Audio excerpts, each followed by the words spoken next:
Triona. Hi, Sean. I have a light that's blinding something now, have I? Or is it yours? No, it's me. It's me.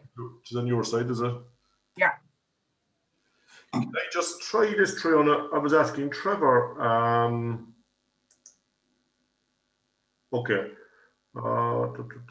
Stop video. Can you can't see the chat box, Triona, no? No, I can see the chat box. Everyone can see that. Right. You can't see the weight room, can you? No. Right. Let me just try this for a second.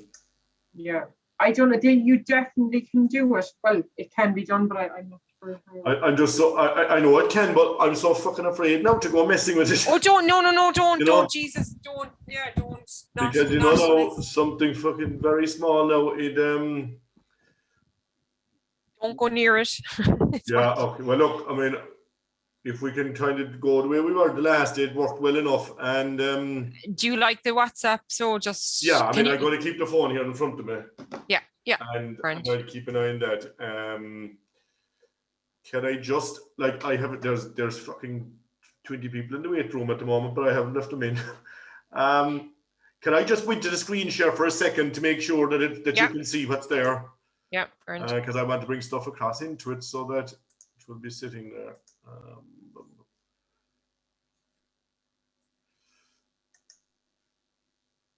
Okay, so Charlie Hurley. And just do slideshow from beginning, just make sure it is going. Yeah, so slideshow from beginning.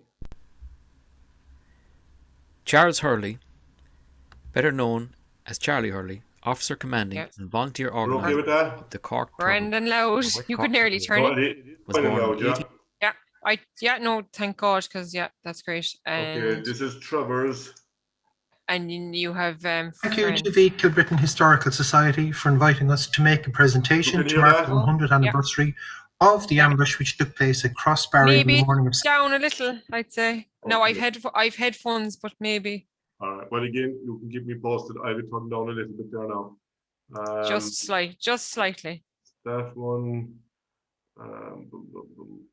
And right. I just the other one, which was France. Sorry, is France is. Are we gone out to screen share now or not? No, I can see your desktop. You wouldn't want to have anything dodgy on your desktop. I know. All right, I should have not about it. No, not that you would, but I often know it's. I just know people would be like, you know, they'd be commenting. You have nothing. You can see that and hear it. Yeah, just make it bigger, full screen. Horses of Ireland. Okay with that? Yeah, lovely. That'll be nice at the end. Well, he's not in favour of telling the story, which is fair enough. No, is this? I missed that yesterday. Is this the story about he made a balls of it? The song, the Charlie Hurley song. You see, again, it's typical Francie, but I think I've heard it a few times. Yeah. Basically, he deputised for Sean O'Shea and he sung the song for him. Yeah. At the opening of the park, and he had a few brandies or whatever anyway, and he proceeded. He was inside in the loo anyway, inside in the pavilion, and some fella came in and he said, "Jeez, isn't that Sean O'Shea? Did he make a right balls of that song?" Yeah. Actually, sorry, there's phone going here. Hi, Michael.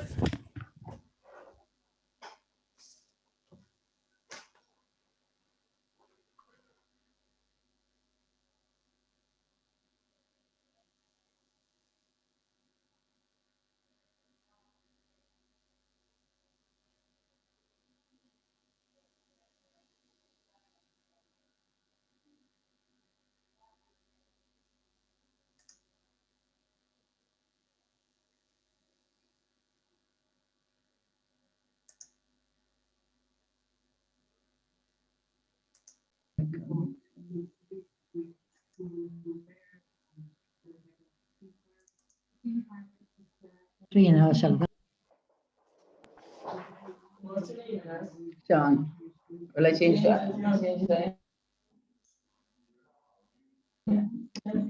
You're not on mute. Yes, I can hear what you're saying. Oh, you okay? No, we're just putting it to mute. I am on mute there now. Where are you now? Where's the picture over here, look? See, that's the camera. You must mute that screen.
Sean, how are we doing? Jeremiah, is that you? I see your name, but is that? Yeah, that's me. Yeah. How are you? Good. How are you keeping? Yeah, not too bad now. You have a big crew, have you? We have, yeah. It looks like we'll have a very big crew now. I mean, there was over 200 links sent out, so it's hard to know, how many will join after that, Yeah. But it's, no, there's great interest. Good. Great interest now. So. Yeah. How are you all coping with COVID? How's your mother? Good, yeah. Look, we're kind of so long in it now. We're getting used to it, aren't we? Yeah. But she's going to be there for a while more, yeah. Right, have you a lot of things to do there for tonight, you are? I suppose trying to learn my way through it as well as everything else. I'm the same. Well, I've used it for meetings in the past, right? But look, I usually get the links in time, so all you have to do is click in, but I've never launched anything. Yeah, when you do it yourself, then it's like, no, that's it. It's just a matter of getting used to it. Can you bear me a second now? Because I have to come back to you. Yeah, I'll talk to you, Jeremiah. Thanks.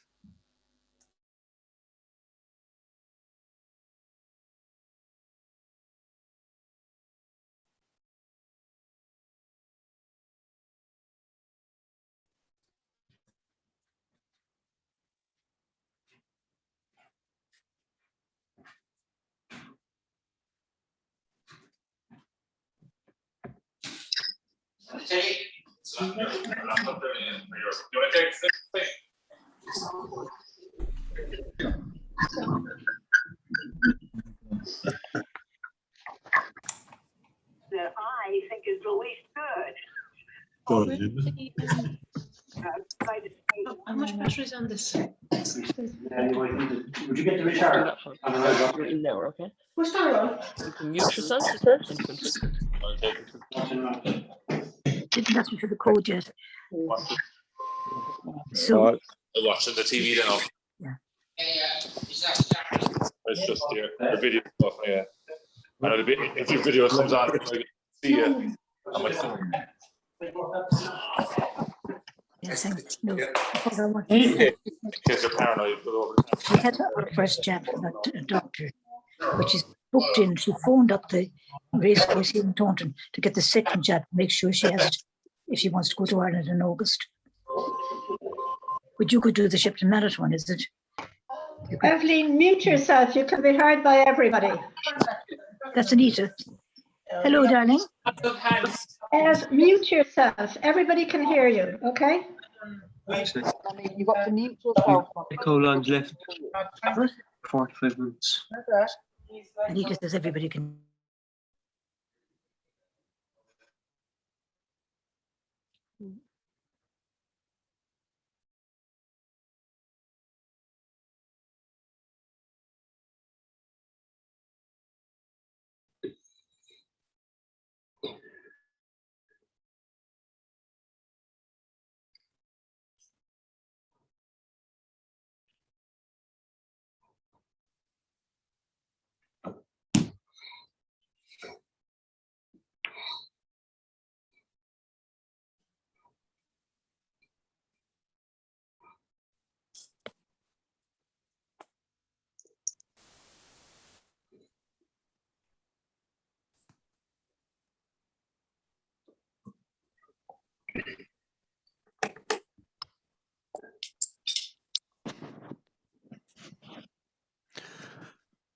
Hiya, Con. Hi, how are you? You don't recognise Colin Cronin here. What colour am I doing now? I was Joe Smoke. So,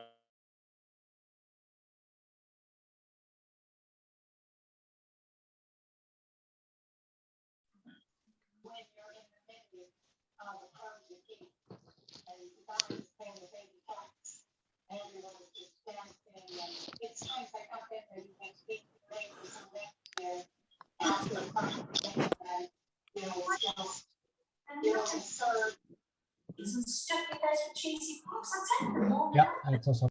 Must have something to contribute. As a matter of fact, I've got a question for you. Okay.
I'm here to represent you. Well, I don't think this is a very good idea. You think my dad's a murderer?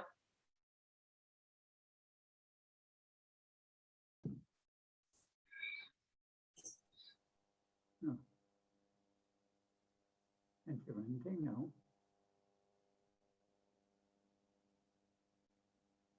Christopher.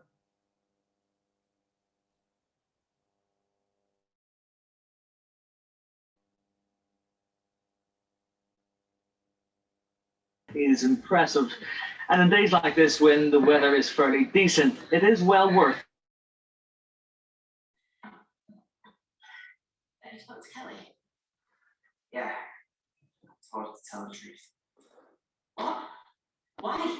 Because it's my fault she's laying in a hospital bed. Simon, if she tells the police.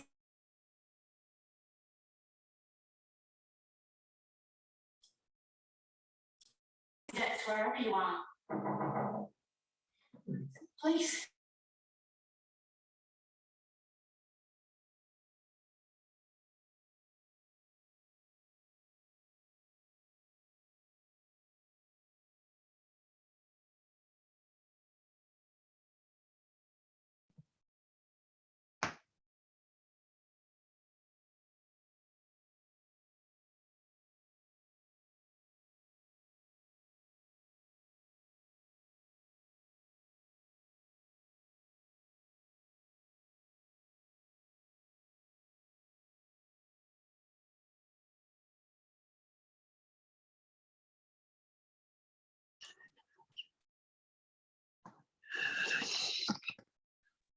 Hi.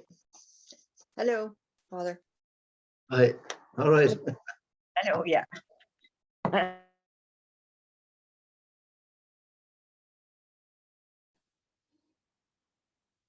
if you press the grid over here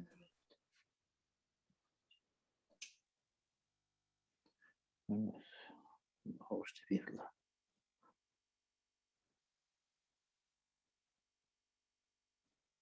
you can slide it over, I think.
Yeah.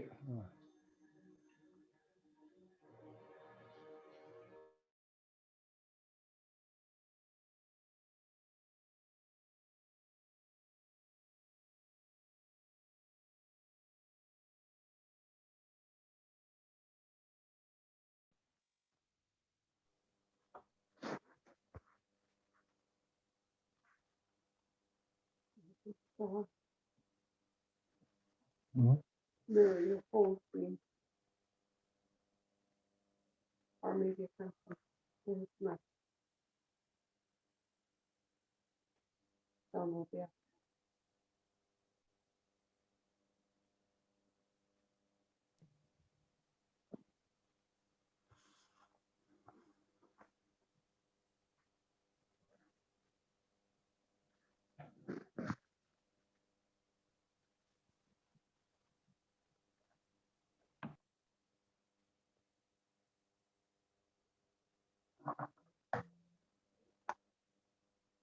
And you can make the shapes of the letters with the tip of the stylus. You can practice what you want to say before you then commit yourself to the massive.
Speaking.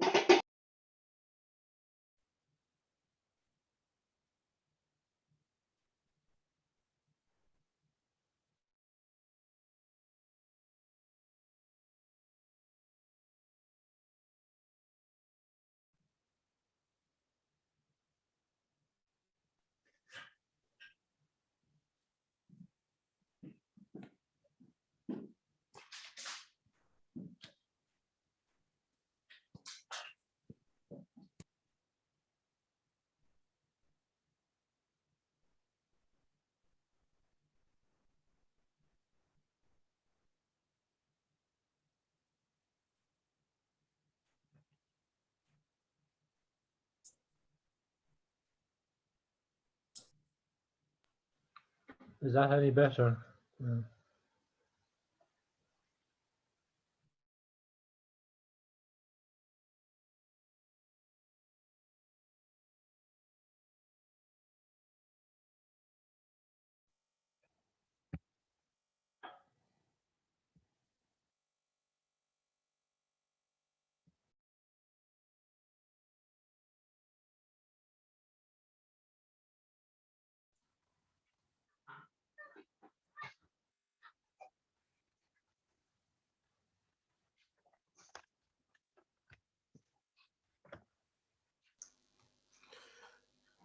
Good evening to everybody.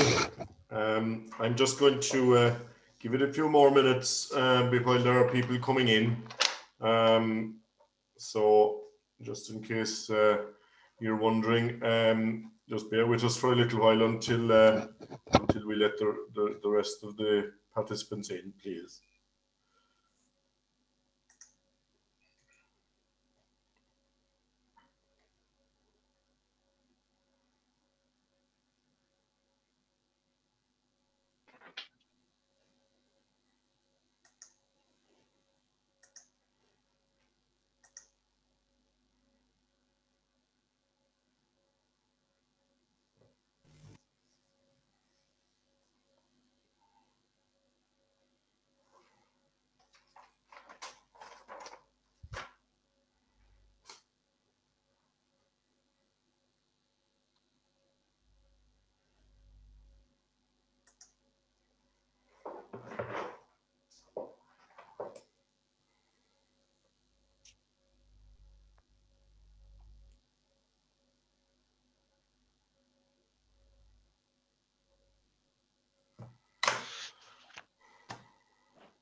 Won't play the sound for the video.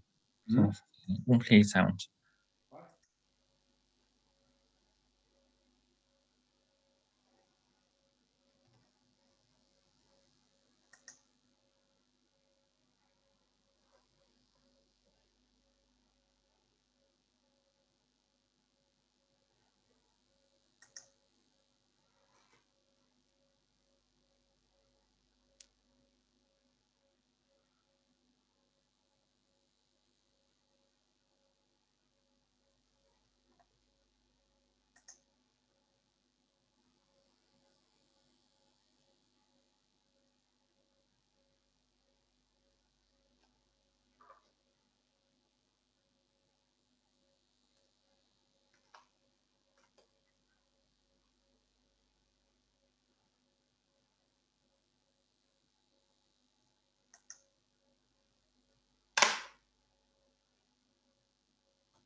again, I know, folks, it's 8 o'clock, which was our kickoff time, but there are still names coming in fairly rapid. So bear with us for another few minutes, please. I don't know if you can see there, but we're at 189 participants. So I'm gone to 9 screens anyway, so it's a bit more than what we were expecting, to put it mildly. I'll just remind people, I've just kept muting the overall system, but just to remind people that take a look at their own screen and make sure that they're gone into mute, because you just couldn't have a meeting with that number of participants unless everybody switches off their microphone. We'll have an opportunity later on where people can put a question in or otherwise, and at that stage, you know, they can go to unmute. But for the moment, make sure your microphone is in mute, please.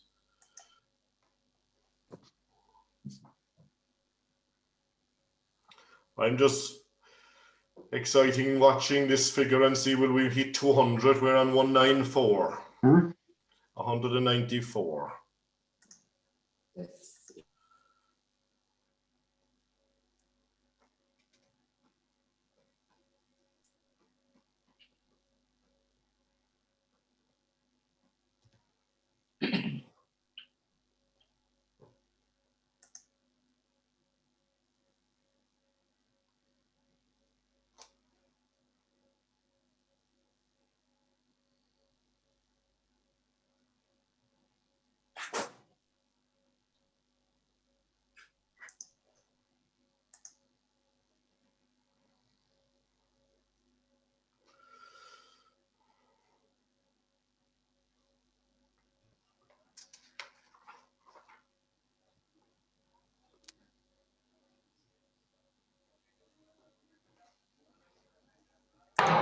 That's very good. I think it's good. I think it's a good plan.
Hello.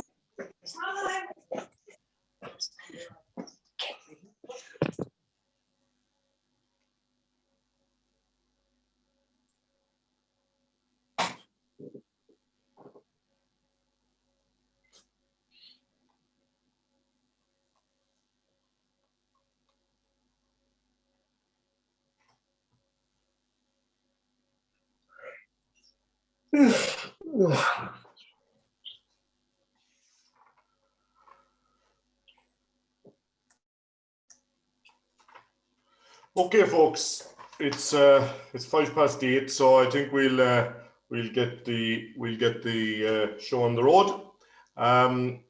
Delighted to see such a big crowd. I'm again going to I'll just let people in as they come along here now, because We have to draw a line at some stage. A magnificent turnout, unbelievable. We didn't, as I say, we didn't expect as many numbers. We're delighted to have as many numbers. I would ask you to bear with us because we are mere amateurs at Zoom. And, you know, with these kind of numbers, you're probably better using a webinar where you cannot have interference from individual participants. So look, we'll work through it and ask you to bear with us until we get more familiar with it. I have put everybody on mute in order to try and keep some control in the meeting, because I know everybody's first reaction is when they see a friend or a neighbor is to start talking to them, but you do realize that there's 200 more people listening to what you're saying. So just make sure you're on mute on the bottom corner of your screen.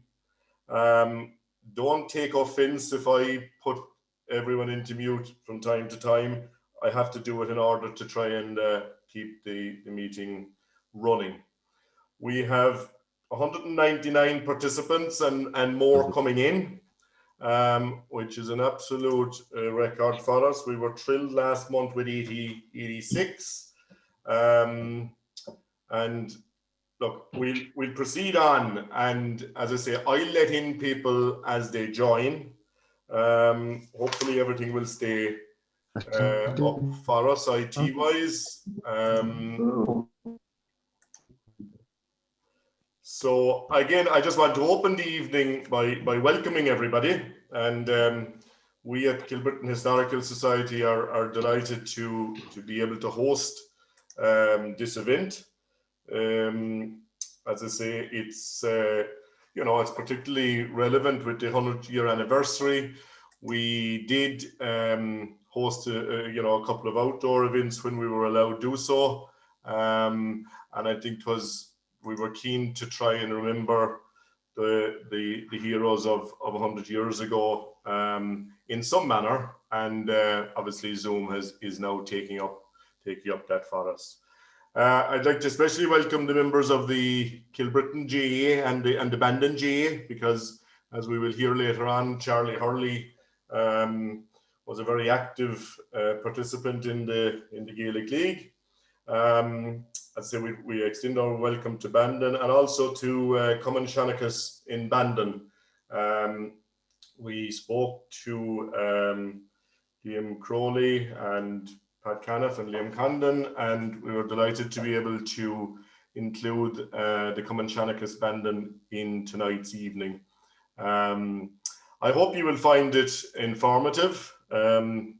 We have, as I say, the big numbers make it a little bit tricky maybe for a while, so we'll work through it. And it's brilliant to think that sitting down in your own homes that we can have such a gathering together.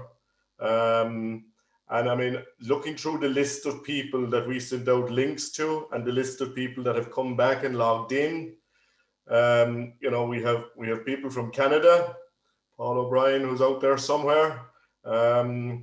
We have people from the US, people from the UK, Spain, France, Italy, Nova Scotia. I could go on. So just to think that you're sitting at home and you have, you know, participants from all corners of the world sitting, listening to a little small historical grouping based in West Cork. It's magnificent, and you know, okay, it is. We enjoy getting out to our field events when we'll be allowed to do so again. But certainly this this medium is proving very, very helpful towards getting the message out there. So again, a very warm welcome to our foreign guests that are attending. I believe we also have a lady up in Clare who has a good, strong connections to West to League and the Kilbrittain area, Peggy Burke. So she's very welcome also to the meeting. I think, you know, those of us that were following the historical brief in the last couple of weeks would have seen the article by Shane Malhatton from RTE, and Shane is joining us this evening as well. and he would have been speaking to a number of our members in relation to information relating to Crossbarry and relating to Charlie Hurley. So I'm delighted he's able to join us here today, as is you know, a lot of our political people. I'm not going to go down naming them, but I'm delighted to see that they were able to join us, because we did extend a welcome to everybody, and I can see that, you know, quite a few of them made a great effort to join us, which is great. Sorry, I'm just trying to still let some people in as we go along here. Just after tonight's presentation, so basically, for those of you that may not have been on in the past, what we do is we have two presentations this evening. One is on Charlie Hurley, and the second one is on the Battle of Crossbarry. They're intertwined together. We have two presenters. Dennis O'Brien from the Kilbrittain Historical Society is doing the Charlie Hurley, and Trevor Collins is doing Crossbarry. We'll come to this a little bit later on, but just to explain the format, when I move on from the intro here, we will play the first clip, which is about 15 minutes, and it relates to Charlie Hurley. We'll follow it with a short question time, and I mean, I'll be trying to keep it short because we'll have a more general discussion at the end of the meeting. So we'll have our clip on Charlie Hurley, we'll have a short discussion, we will then move on to the Crossbarry, the Battle of Crossbarry presentation, and then at the end of the evening we'll have a general discussion in as far as we can. I will be urging people to use the chat box if they want to ask questions, because it's not going to be practical or possible to take questions from everyone or from people here, because for a lot of the time I cannot see, you know, I cannot see them because there's 10 screens of names here. We're currently on 205 participants. So again, I'd urge you to put any questions or any comments or any feedback into the chat box. We will come to them, and we will try and we'll try and get to them. We may not get to them all, but we will try and follow up with it a little bit later on. Also, just on a bit of housekeeping, tonight's meeting is being recorded. We record them as a society. Unfortunately, we're not able to email out the recordings to people because the files are very, very big. But we will have them recorded, and they're there for that can be downloaded and saved onto a USB key if somebody needs that. We will also be able to issue you know, individual copies of the presentation by email if somebody is urgently or wants a copy of it going forward. Okay, so we'll basically move on into the first part of our presentation, and I think this will be the presentation on Charlie Hurley. We'll have our little break after that, and then we'll move back to there. So just bear with me while we move into the first presentation.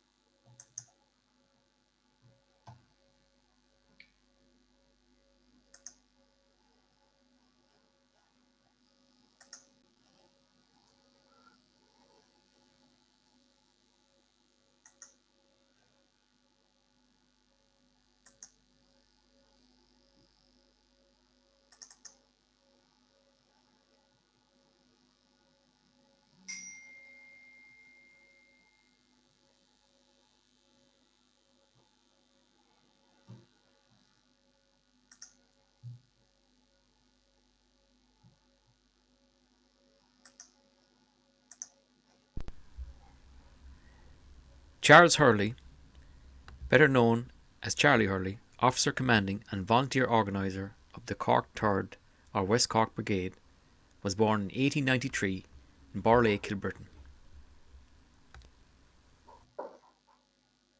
Hurley, the fifth child of 7, was educated at Barley National School.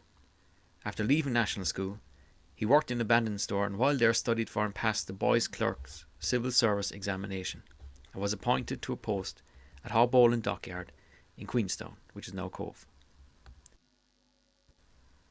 As well as a talented scholar, Hurley was a member of the Gaelic League and while serving as a clerk, he played West Cork and county hurling up until his early 20s alongside his friends and soon-to-be fellow volunteers. He served as a clerk at Haulbowline from 1911 to 1915 when he was ordered to transfer to a Liverpool depot for promotion. He refused to accept the transfer as it entailed conscription in the British forces. It was here, at the age of 21, that he joined a Cove unit of Irish volunteers and began the road to becoming an ardent nationalist. Hurley did not take part in any volunteer involvement during Easter week of 1916 due to a long illness. After resigning from Haulbowline, Hurley went to work in McSweeney's in Bandon where he befriended his future comrade in arms Liam Deasy. In early 1917, Hurley left Bandon to work as a managing clerk in Dennis McCarthy's General Supplies stores in Castletownbere. While stationed there, he became involved in organising and training the local branch of volunteers, the Castletownbere Company, of which he became their first captain. While in Castletownbere, Hurley was one of 2 men engaged on a daring arms raid on a British naval patrol boat called the Flying Fox. Afterwards, he became commander of Beara Battalion. On the 2nd of August 1918, Hurley's younger brother, William, also volunteered with Kilbrittain Company, died after contracting typhoid while on the run. Fellow volunteer Michael Crowley, who was with the Hurleys during the time, recalled Hurley lamenting William's death with the words, "If he'd only died fighting on an Irish hillside." William Hurley, who had been a company lieutenant, was 22 years of age when he died. Soon after his brother's funeral, Hurley was arrested by the RIC on the main street in Castletownbere. He had previously led a public parade of all volunteers in Castletownbere on St. Patrick's Day 1918. He was sentenced to 2 months in Cork Mail Prison for unlawful assembly. During sentencing, Hurley refused to answer the court judge in English, and as a lover of Irish customs and language, only replied in Irish. He was loudly cheered by his sympathisers as he was led away outside the courthouse.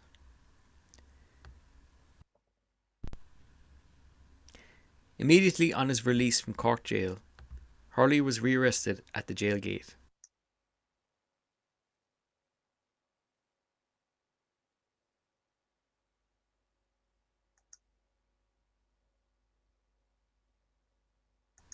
And court-martialed for having, in his possession, rebel plans for the capture and destruction of British posts at Bearhaven. For this he was sentenced to 5 years penal servitude in Maryborough Jail, which is now Portlaoise Prison. While in Maryborough, his then girlfriend from Castletownbere, Nora O'Neill, and in a twist of fate his future fiancée, Leslie Price, together both tried to spring his release from jail. This attempt would prove unsuccessful. During his term in Maryborough, Hurley embarked on a hunger strike with other volunteers in protest at the detention. He was released on compassionate grounds with other hunger strikers under the Cat and Mouse Act on the 6th of October 1919. Sadly, only a month before his release, Hurley's mother Mary passed away. Hurley returned home to recuperate with the O'Driscolls in Byrne after his hunger strike.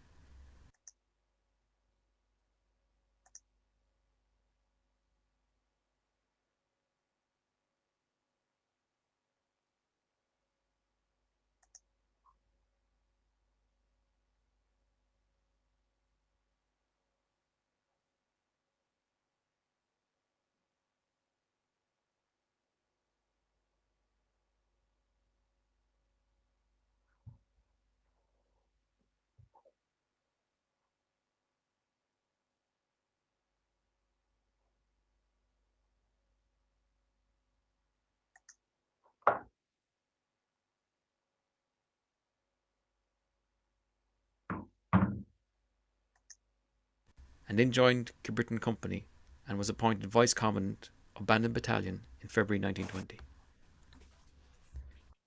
Hurley was prominent in engagements such as the attack on Timleague RIC barracks, Ahawada ambush, and the important raids on House Strand Coastguard Station in Kilbrittain, the second of which he led courageously. It was a victory that won the seizure of arms and ammunition that would help equip the West Cork Brigade flying column, which Hurley would soon bring into reality. The arrest of both Tom Hales and Pat Hart led to an unexpected change in the personnel of the brigade staff, and by August 1920, Charlie Hurley was appointed Cork 3rd Brigade Officer Commanding by General Headquarters in Dublin.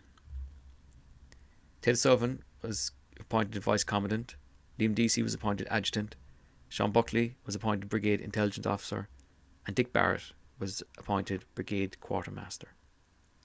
After proving his undoubtable courage, especially at House Strand, Hurley was the unanimous choice of his fellow officers to lead the way in West Cork. In the words of Liam Deasy, we felt lucky indeed to have such an excellent commanding officer over us, and his subsequent record fully justified our trust and confidence. For the next 8 months, Hurley's tenure as leader coincided in the most intense and desperate phase of the war, as he led one of the most active and successful fighting brigades in the country.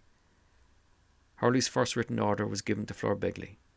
It simply read, "Destroy the stills, drink will bring us down." Charles Hurley's first action as brigade commandant was to lead an abortive attack on Inishannon Barracks and Railway Bridge in August 1920. One of Hurley's most important decisions was to form the West Cork Brigade Flying Column. It proved decisive to the outcome of the War of Independence. The column's first training camp was held at O'Brien's in Clonbuoy, Kilbrittain in September 1920. It was here that Hurley appointed Tom Barry as brigade training officer. Successful training camps were held at Ballymurphy, Cakel and Toker Dunmanway.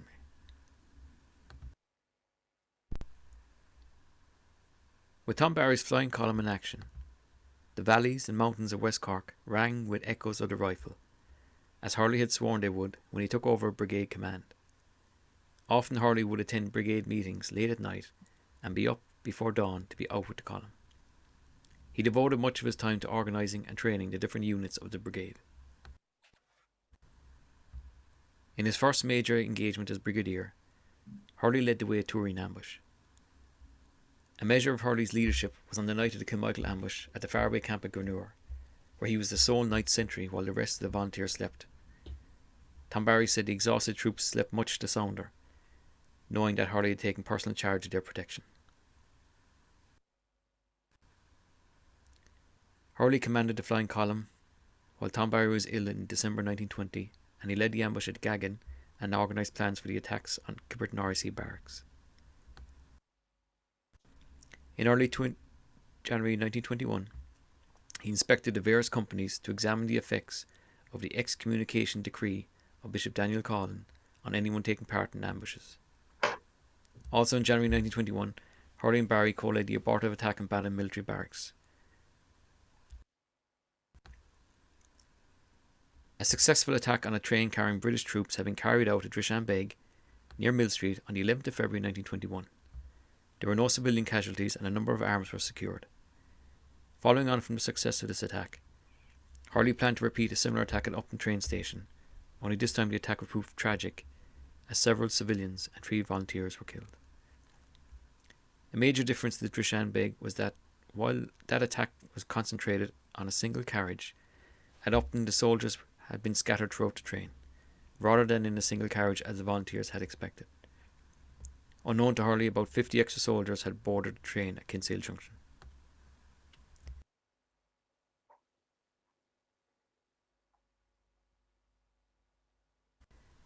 Hurley himself was positioned alone on top of the iron footbridge over the railway, and he had seen that the attack from the volunteers had gone awry, and ordered a hasty retreat from what was an unwinnable engagement against superior forces. Hurley's gun jammed after his first shot, and as he jumped from the bridge to escape, he was shot in the face. A bullet had entered between his right cheek and his nose, and exited out behind his left ear. As he landed, he sprained his ankle badly.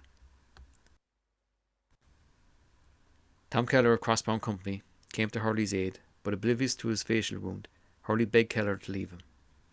Undeterred, the lion-hearted Keller carried Hurley on his shoulders to safety and on towards Kilmore. For several days afterwards, Hurley recuperated at Clodagh. Security reasons prompted his transfer to the Ford's farm of Ballymurphy, near Crossbarry, to recover fully from his wounds. Despondent after the tragic reverse at Upton, a melancholic Hurley, while recovering, had been persuaded against his wishes by other brigade officers not to join the column under Tom Barry for the proposed Shippool ambush on Patrick's Day 1921. That action did not take place, and the column moved on the night of the 18th of March to Crossbarry. That night, Hurley and Brigade Officer Sean Buckley returned from O'Mahony's Belrose to Brigade HQ at Ford's Ballymurphy, just a few miles north of Crossbarry. Sean Buckley went on to O'Connell's, about a mile across country from Ford's, where Hurley remained to sleep that night. The day of the most momentous action of the War of Independence was about to dawn, the 19th of March 1921, and would also prove to be the gallant Charlie Hurley's famed last stand. After 2 a.m. on the early morning of the 19th of March 1921, Barry's flying column had assembled at a pre-arranged place across Barry and immediately sent 2 scouts to bring Hurley and Buckley straight to the column, as they were in the line of British advance. However, the scouts were captured by the British, and the message was never delivered. And so, later that morning, the day of the Crossbarry ambush, at approximately 6:30 a.m., Ford's farm was surrounded by Essex Regiment, led by Major Hallahan.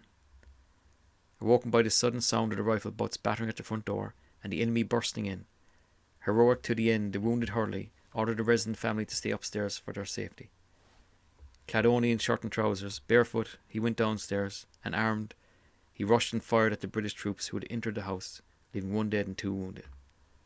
He headed to the back door to escape out into the backyard, but as he came out into the yard, he was met with a volley of shots by an awaiting Essex soldier outside.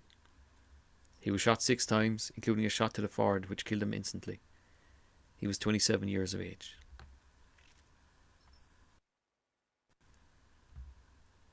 The British forces did not recognise Hurley, as he had no identification on his person, and on the 21st of March 1921, they placed his body in the abandoned workhouse mortuary, which is now the Cottage Hospital, alongside the 3 volunteers killed at Crossbarry.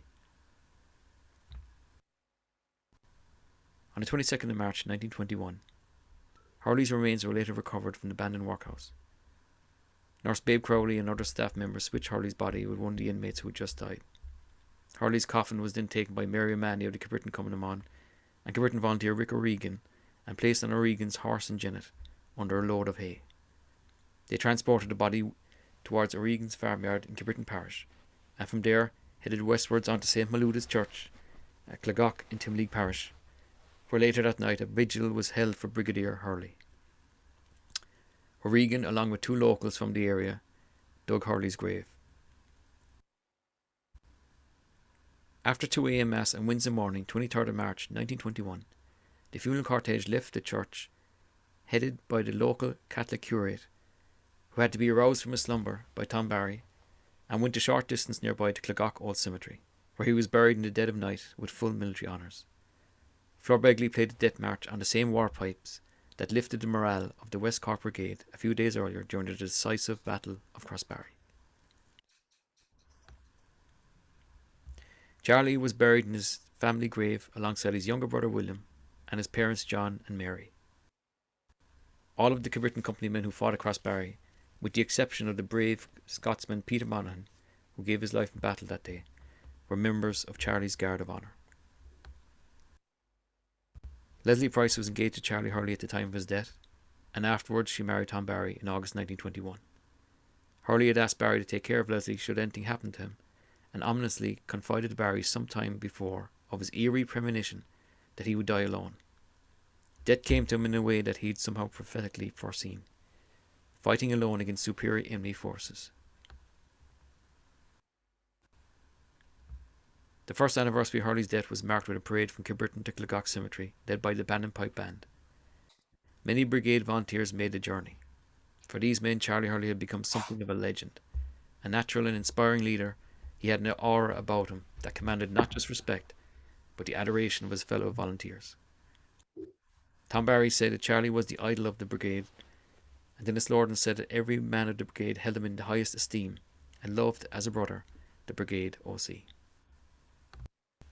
Later in 1963, veterans of the Britain Company erected a Celtic Cross headstone monument over Hurley's grave in Clegok.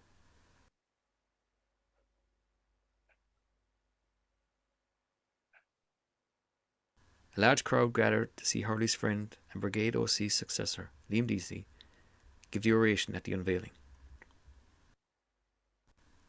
Also in the 1960s, the Charlie Hurley Cup was the annual Premier Award for the best overall company in the 11th Battalion West Cork FCA. In 1971, in Hurley's honour, the GA pitch in Bandon was opened by Liam Deasy as Park Cathal Ivirla, or better known as Charlie Hurley Park. Today he is also remembered in songs such as the Ballad of Charlie Hurley. Francie O'Brien has the unusual honour of singing the ballad at the unveiling of Charlie Hurley's headstone monument, at the opening of Charlie Hurley Park, and at Charlie Hurley's gravesite on a couple of occasions since. In 1998, a monument to Commandant Charlie Hurley was unveiled close to where he fell mortally wounded at Ballymurphy. The monument was unveiled by Monsignor O'Callaghan.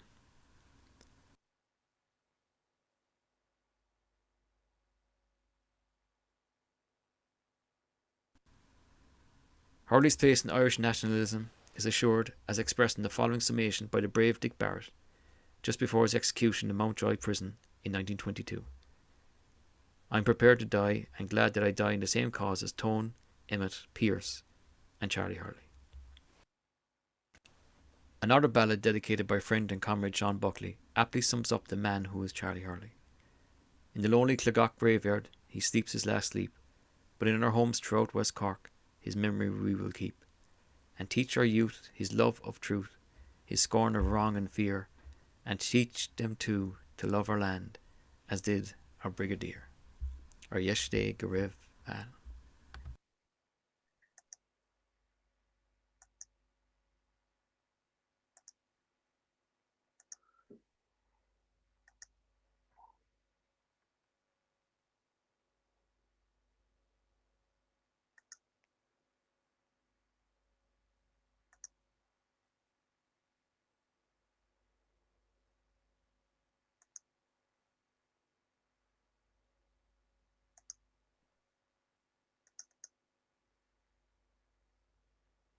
Hark, I will tell of the hero who rallied the forces of Ireland on hillside and lawn, when the brutal invader had crushed and dismayed her, and long had she slumbered, awaiting the dawn.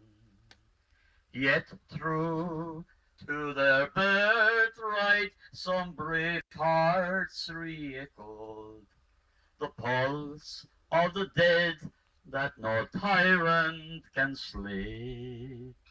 And the foremost of all in the battle's red lightning, with the boys from West Cork, came this man from Bali. As the grey dawn of morning swept over the green hill, where wounded a while in seclusion he lay, his merciless foemen drew nearer around him, while his boys, unsuspecting, were deep in the fray. But he gallantly fought as they bore in around him, and soon his cruel rivals were lying at his feet. But while dashing away deadly guns from an outpost, still the bravest of hearts that for freedom did beat. Our foes rode that day far nearby at Crossbarry. Their forces were scattered like dead autumn leaves. Though fearful the loss of you, brave Charlie Hurley, yet glorious the vengeance that justice retrieves. For he died as the grey dawn of freedom was breaking, like Brian of old, when Clontarf was just won. But this nation in prayer and with pride will remember his name shall be sung till the last setting sun.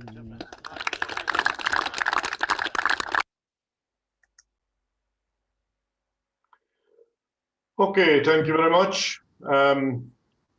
Thank you, Dennis and Francie. That is a clip of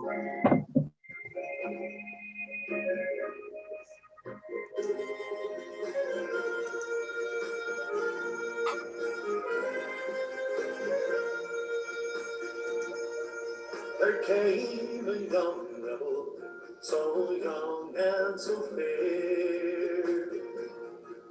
His name Charlie Hurley, with one rifle to bear. One soldier of many, I have to remark. He stands for all time with fierce Donnelly and Clark.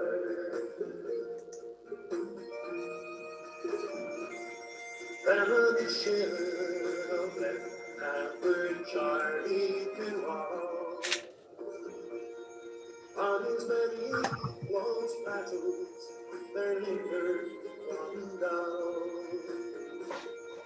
But his courage and strength, whilst engaging the towns, were to lead to his death with his guns in his hands. And your God will fail, as I tell you. Sean, I think you have to just X out of the YouTube clip. If you screen share it again and pull it up and then X the corner out, it should stop. Are we there? I think so. Yeah, can everybody hear me? Are we back in track? Yeah. Okay. Yeah.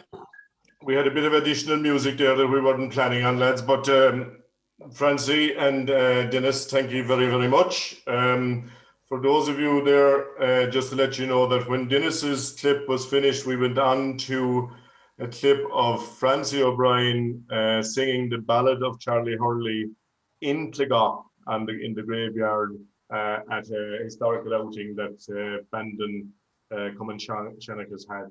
So we just added that in there for Charlie Hurley was remembered in song as well as in the history books.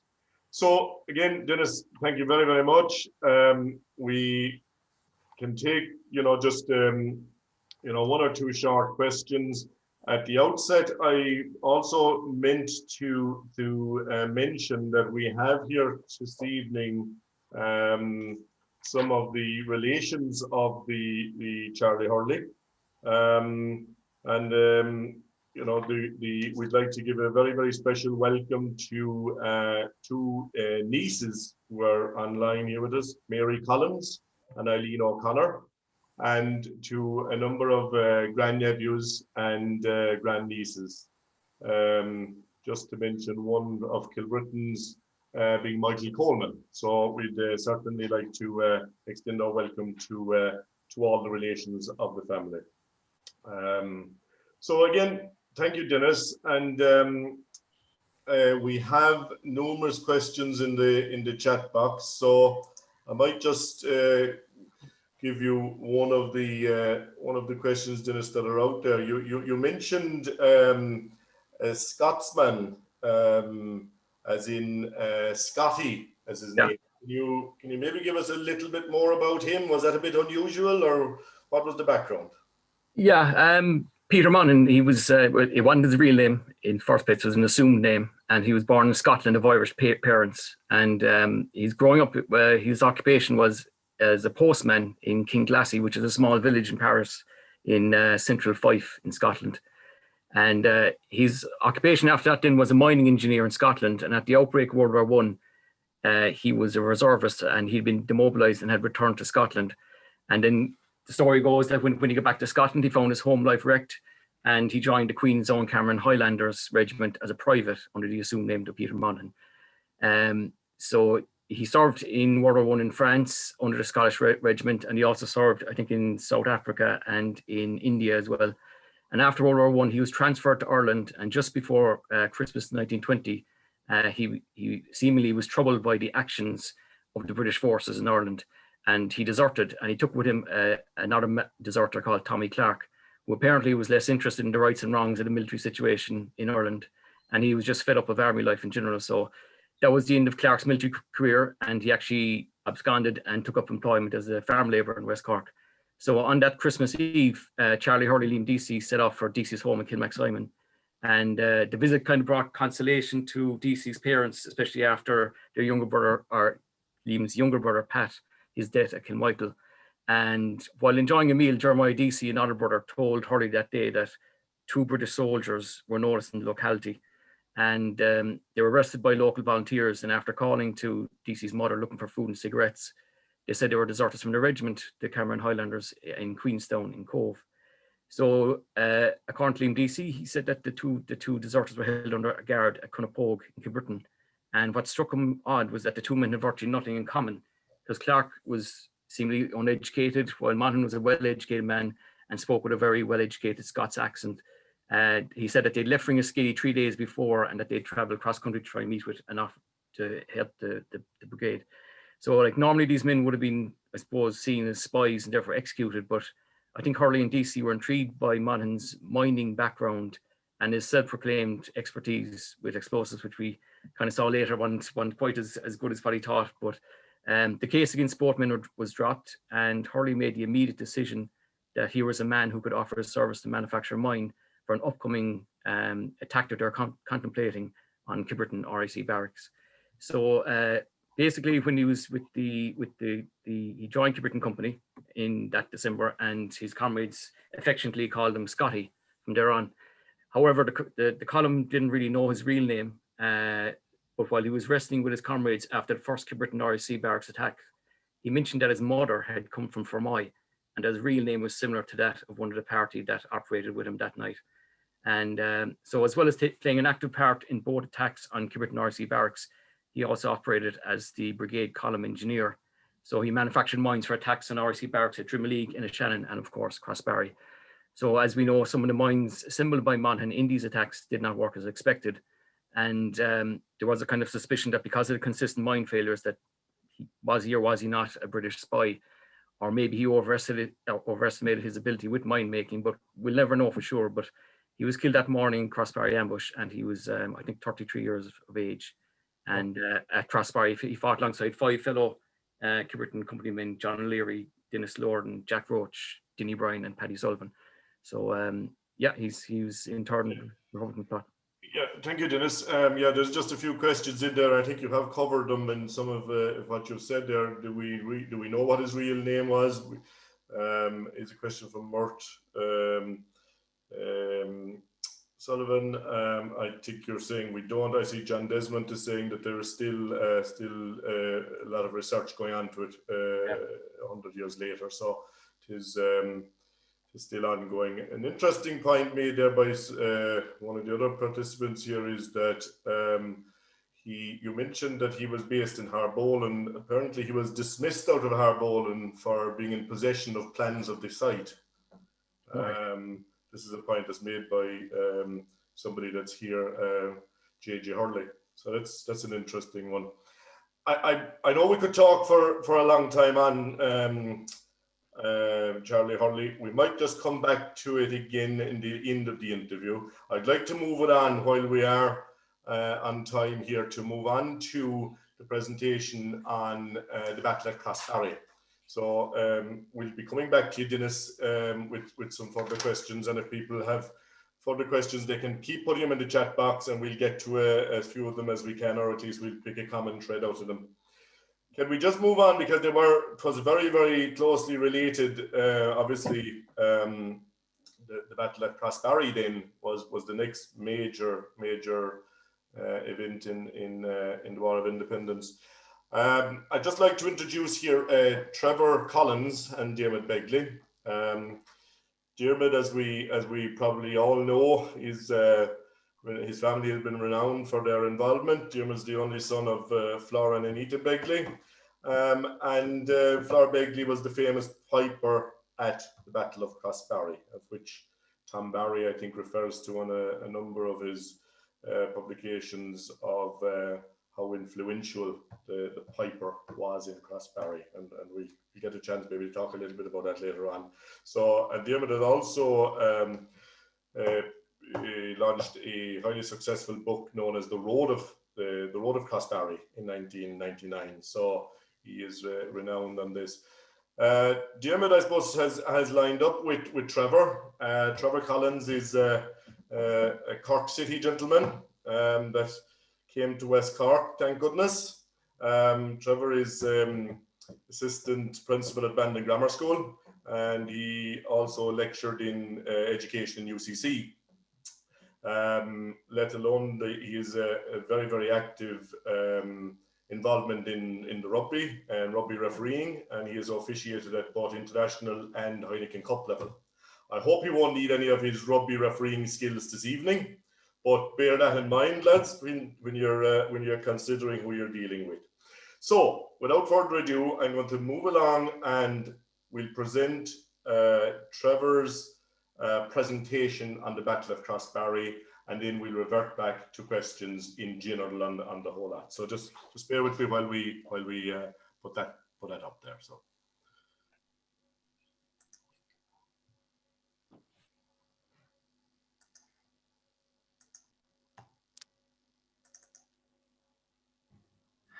Thank you to the Kilbrittain Historical Society for inviting us to make a presentation to mark the 100th anniversary of the ambush which took place at Crossbarry on the morning of Saturday the 19th of March 1921. This is the largest single engagement of Irish volunteers in combat against the Crown forces in the history of Ireland's war for independence. Unlike other battles against Crown forces, not as much is known about the events which actually took place at Crossbarry. Indeed, people died. It took place about 100 years ago. And we do hope to develop your understanding of the events of that day. These were courageous people who withstood the military might of the British Empire. They stood up and fought for their beliefs. We do hope that one of the outcomes of today's talk, that you will develop an understanding of historical thinking, where this is where we'll get you to evaluate evidence, look at things from different perspectives, and then hopefully it will help you to understand what actually took place over time. We hope that you review this to try to understand the background behind the situation faced by the Irish forces and the Crown, what was happening, who were involved, and then we will hope again that you will understand the different perspectives from which the events took place. So the purpose of the talk is to give you an overview of actually what happened, and it is worth noting that there are various sources of information which reflect the events that took place at Crossbarry. Through time, clarity of recollection, and people being in different locations, we must recognise the fact that there will be slight variations in the accounts. We hope that this account will give an overview of the events, while also being sympathetic to the different accounts on record. So regardless of the source of data, we're describing the actions of the gallant and fearless people who fought for Ireland. Crossbarry itself is located just a few miles away from Cork City. The geography of the area is quite interesting. To the south of Crossbarry lies an open valley with minimum cover. To the north, a hilly area exists with many narrow winding roads, perfect for travelling unseen. Areas such as Ballymurphy, Crossbound and Knockavilla, while located near to Cork, Ballincollig and Bandon, they're still far enough away from the various military barracks not to gather attention. So what happened at Crossbarry? Well, itself, it was actually a battle that took place on that fateful morning of the 19th of March. 104 volunteers took part in the event based on actually 7 different sections. 4 Irishmen died.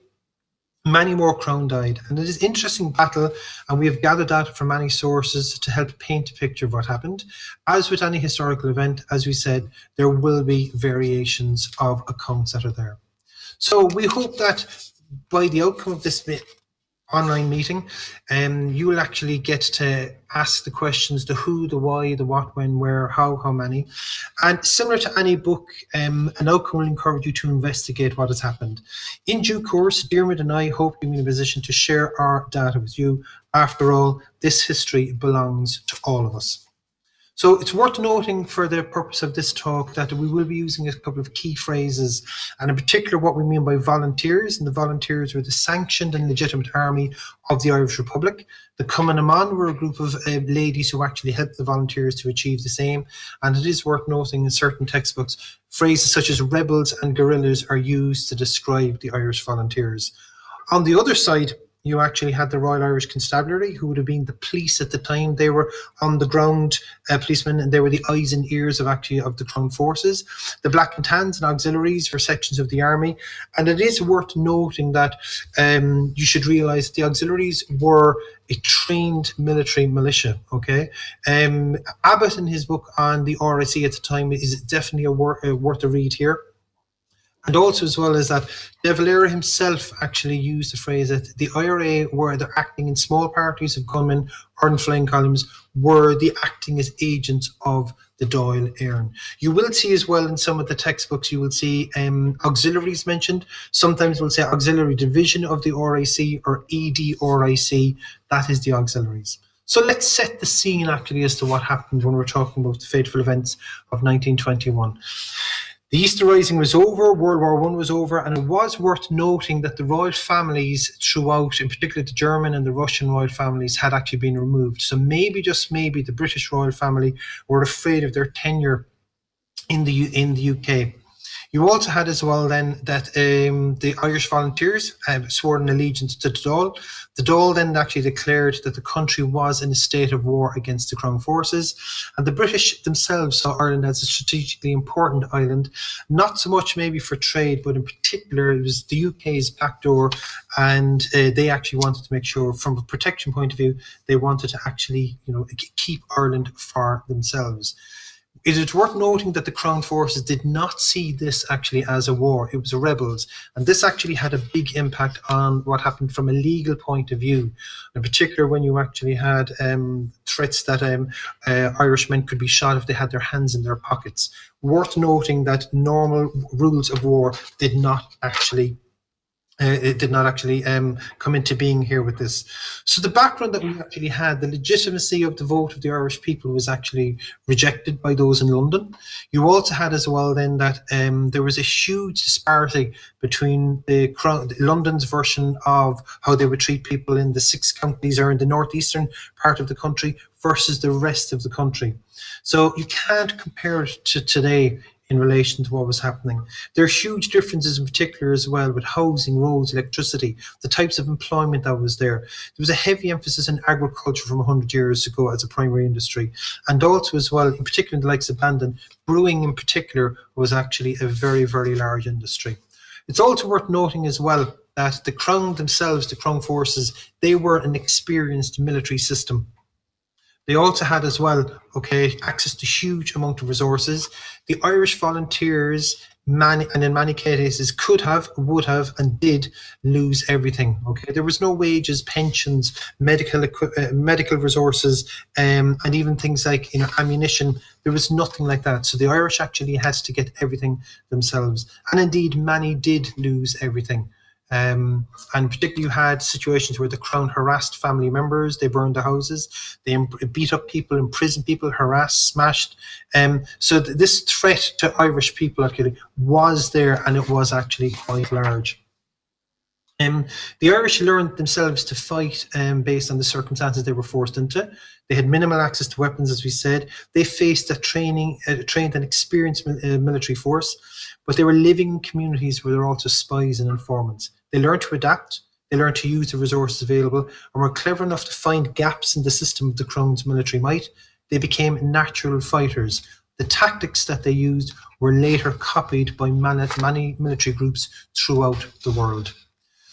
So what you had Upton had just happened a few weeks previously, and the OC, the officer in command, Charlie Hurley, he had been injured. There was also prisoners had been taken.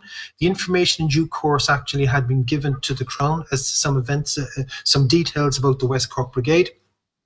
The volunteers had been at Shippool near Dunalon Castle to actually try to do an ambush. That did not work out. On the night of the 17th, and they were in billets up towards Crossbarry, but on the night of the 18th, they moved towards Crossbarry for billets. They stayed that night there. They decided on that night they would actually do an ambush on the Cork to Bandon Road. So that's what we will be discovering here in a second. On the night of the actual 18th and the morning of the 19th, the flying column did have sentries around the place, and they had heard things during the night that they knew there was actually something up. The Inishannon Company stayed with the flying column on the night of the 17th, and on the 18th they moved them towards the Ballyhandle Crossbarry area. You'll see there the yellow boxes on the map highlight Ballymurphy to the top right where Ford's house was, but it also includes other locations of billets for the flying column, such as O'Leary's and more. The area itself is a predominantly an agricultural area.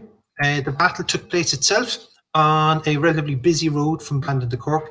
To the east of the ambush area, there was another road that took traffic north and south. So you can see there that the graphic here gives you a taster of the events that actually occurred. So we'll be going into this into detail. The setup actually for the volunteers, you had 104 broken into 7 sections, and then they were going to use landmines to actually entrap the Crown forces into a trap, and then they would actually attack them. The 3rd Brigade itself was the group that actually were overseeing this particular event. And the 3rd Brigade, actually, the West Cork 3rd Brigade came from 7 battalions. And many of the companies came from such wide areas as Schull, Aries, Cailkill, Bantry, Drimoleague, Clonakilty, Newcestown, Bandon, Clogach, Barryroe, Timoleague, Ballinadee, and Kilbrittain. There were many local scouts came from Crossbarry, Killeens, Ballyhandle, Ballymurphy, Belrose, Dunkereen, Upton, Clashinwood, Townlands. So there was a huge group of people there. But based on the plans for the ambush on the morning by the volunteers, things did not go according to plan. Unbeknown to them, the Crown forces had received information that the Ballymurphy area was an area of major interest to the Crown forces, and they then themselves actually were putting together an attack, a surround of the Ballymurphy area, and it just so happened to be actually on that night. I'd recommend as well that you actually see William Sheehan's British Voices book for more information on why they chose Ballymurphy, and this book itself was based on Percival's own lectures. According to the records of rebellion, they were targeting John or Sean Hales. The final confirmation of this was received during the night of the 17th and 18th of March, including the actual house said to be used by the rebels. Based on the Crown's records, troops came from Bandon and Cork. Volunteer records would say that they also came from Macroom, Ballincollig and Kinsale. So the Crown Forces plan.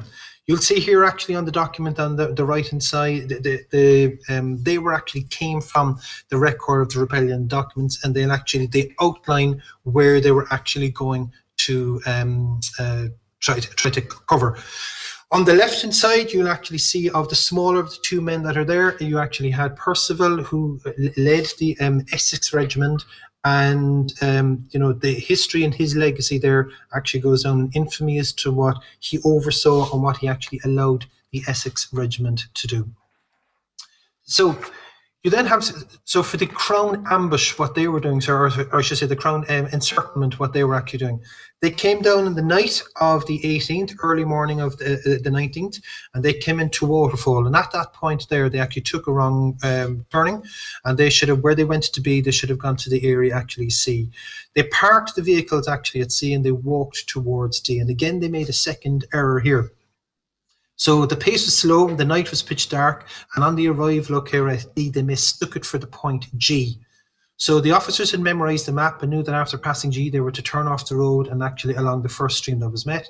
They accordingly turned off then basically at F, and finally at about 7:30 in the morning were on the line EFG. The issue was, though, because they were in the wrong place, they should have actually been at WXY. So therefore they actually had to move. So they needed to change. So from the Bandon side of it, you actually had the Essex Regiment, and they left Bandon early in the morning, and they actually got off their vehicles at the Brinny crossroads, and then they proceeded and to the line there for WZY at around 0600. The move is commenced at this hour, okay, and then so they had one area in particular that they actually had encircled. Order had been given for the transport to return to Crossbarry at daybreak to pick up the party. And about 7 o'clock in the morning, the transport was midway between the Brinny crossroads and the escort then on foot in advance, scouting the ground. And about 300 yards to the west of Point J there, the officer in charge, Lieutenant Power, considered he was safe, and being in sight of this destination, okay, he accordingly called in the escort and got onto the vehicles to drive the last few hundred yards towards Crossbarry. On the night of beforehand, okay, as this took place, and on the night before the battle, not everything went according to the plan of the volunteers. And during the night, where Charlie Hurley had been recovering actually from the events at Upton, his area in particular was actually surrounded. The volunteers who were down by Crossbarry knew that there was something up. They had heard some of the vehicles, and they actually sent Bill Desmond and Bill Hartnett to leave the Crossbarry area to go up and actually stay with Charlie Hurley. Unfortunately, though, what actually happened was that they were actually captured, and Charlie Hurley himself actually tried to escape from the house. And as he went out the front door, he fired a shot at Major Hallinan, who actually happened to be wearing a bulletproof vest, and then as he ran out the back door, he was actually shot dead. You'll see there on the bottom left hand side, there's the Murphy towards Charlie Hurley, at Ballymurphy, that memorial, and then to the right hand side of this, you actually have Charlie Hurley's tombstone at Clogach. And historians there would be interested in the account of the funeral of Charlie Hurley at Clogach. And on a personal note, having visited there on a few occasions, there is a unique atmosphere to this beautiful cemetery. So the scene is set. You actually had a situation whereby the volunteers and the 104 members of the flying column were actually all in billets all around Crossbarry.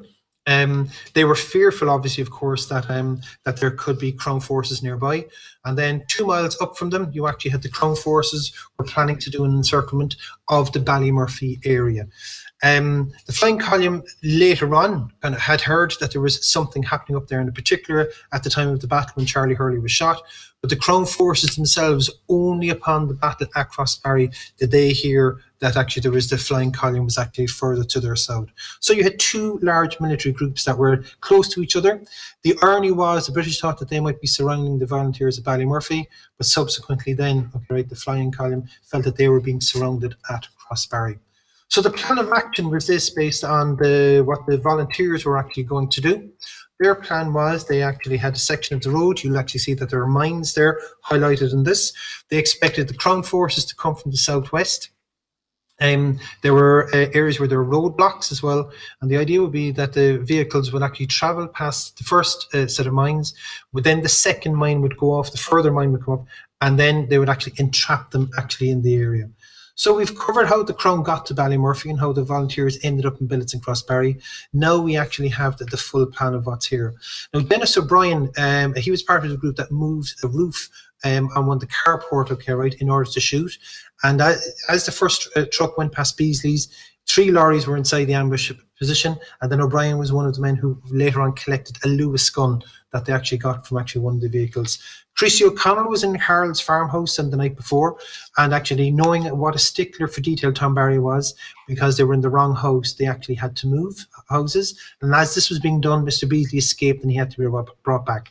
The flying column who stayed in Beasley's house were described as a jolly bunch of fellows who played the piano and sang and played cards. So you also had then William Norris actually quotes Barry as saying that they were that Barry had said that they were surrounded at around 2:30 in the morning. Norris himself is located in the gable window of Beasley's house, and so it's an interesting kind of, these anecdotal stories really do give a picture as to actually what had actually happened. So you can see that this was the plan that they would actually put in the mines, entrap. But you'll see here that, as with most things, okay, not everything usually goes to plan.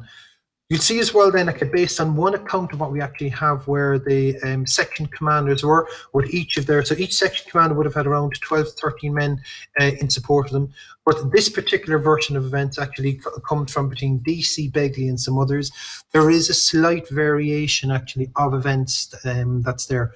It is also worth noting that Patrick Collins, who is based up by Ballincollig, he noted that the main supply of resources came from British soldiers stationed at Ballincollig who were quite willing to do business at a price. And a large quantity of rifle and revolver and ammunition were bought actually from them, and they were actually transferred to the flying column. So ironically then, because some of the bullets that were used to fight the Crown actually came from the Crown.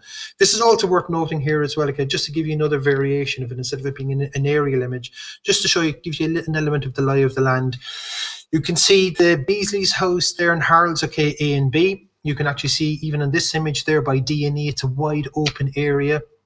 And Kelleher section F, okay, right, and they moved off then to another separate area. They were also actually in quite an open area. To the top right hand corner of this image, you can actually just about make out the Ballymurphy townland area. So again, look, you know, a bit hilly, certain parts actually had a lot of cover, other parts are not. So what you had then is when, as the battle actually took place, okay, based on this, you have the mines in red, you have the blockades actually in brown, and you actually have where the section commanders were. You had people like Con Callan, who were actually with Dennis Murphy to lay the mines, and Dan Holland was to explain the mine at the western end. Earlier that morning, a postman actually arrived, quoting Dennis Murphy, and the postman actually had to be taken away. Mick O'Driscoll was ordered to get people out of the houses and away to safety, while other men in his section were preparing sandbags. And when the actual event started kicking off, John O'Driscoll states that they were firing at a range of 5 to 10 yards. So the Crown forces started arriving. They had been under very, very strict instructions by Tom Barry not to remain out of sight. Unfortunately, that did not work. And as one of the vehicles, actually the driver of one of the vehicles, saw one of the volunteers coming out of the house, he stopped the truck and actually started to shout a warning. So this is the first section of what was there. But during the battle itself, okay, right, I mentioned the Lewis gun earlier on. There were pans of ammunition were actually collected, and a volunteer who had been captured and had been used as a human shield, Ned White, he actually escaped from one of the trucks, and he actually helped actually collect some of the ammunition that was there. Michael O'Driscoll states that when the first lorry was opposite his position, there was a shout and the lorry stopped. Some soldiers started to get out of the lorries, and then they actually started to open fire at point blank. When they had 3 lorries within easy reach of their rifles, and another 4 were stretched back actually along the road. So you can see there, that area there by Harold's and Beasley's, okay, was the initial point of attack actually as to what had happened. So the Battle of Crossbarry had actually begun at this stage. So John Lorden in particular saw what had happened when the driver actually stopped and let out a shout, and he commanded then, okay, right, his group to start firing, and then sections A and C also actually started firing. Further back to the southwest, Chrissy O'Connell's group, they also actually started firing. They were actually able to shoot from a slightly higher angle, and then some Crown forces were shot immediately, and then others then actually started to run for cover. And you'll see here in the next graphic where other sections actually started to move to actually get them to stop them from actually gaining an advantage from actually coming over the railway line here. So you'll just see there where the first section of the event actually took place, but you also actually had where the Crown forces actually started retreating. You had sections D and E actually started to cover, they actually started attacking them, and they actually then returned.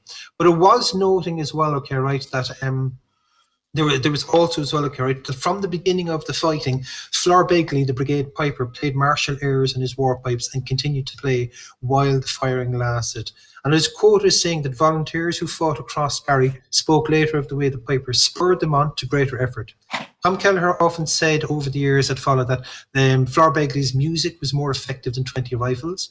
The piper himself also had an effect on the morale of the British troops.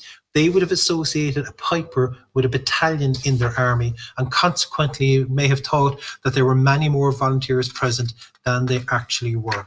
It is often described that this was Begley's finest hour, and as a result, he will always be remembered as the Piper of Crossbarry. So where that was phase one of the battle, then you have, depending on the accounts, the next battle. Okay, it could have started either the northeast or else actually the east. Okay, so we'll just take this as one of the versions of events. So what happened was some of the Crown forces who came down from the valley, okay, and they actually started firing, in particular coming in from the northeast side of it. Kelleher, who actually knew the lie of the land, okay, right, he actually was there at section F.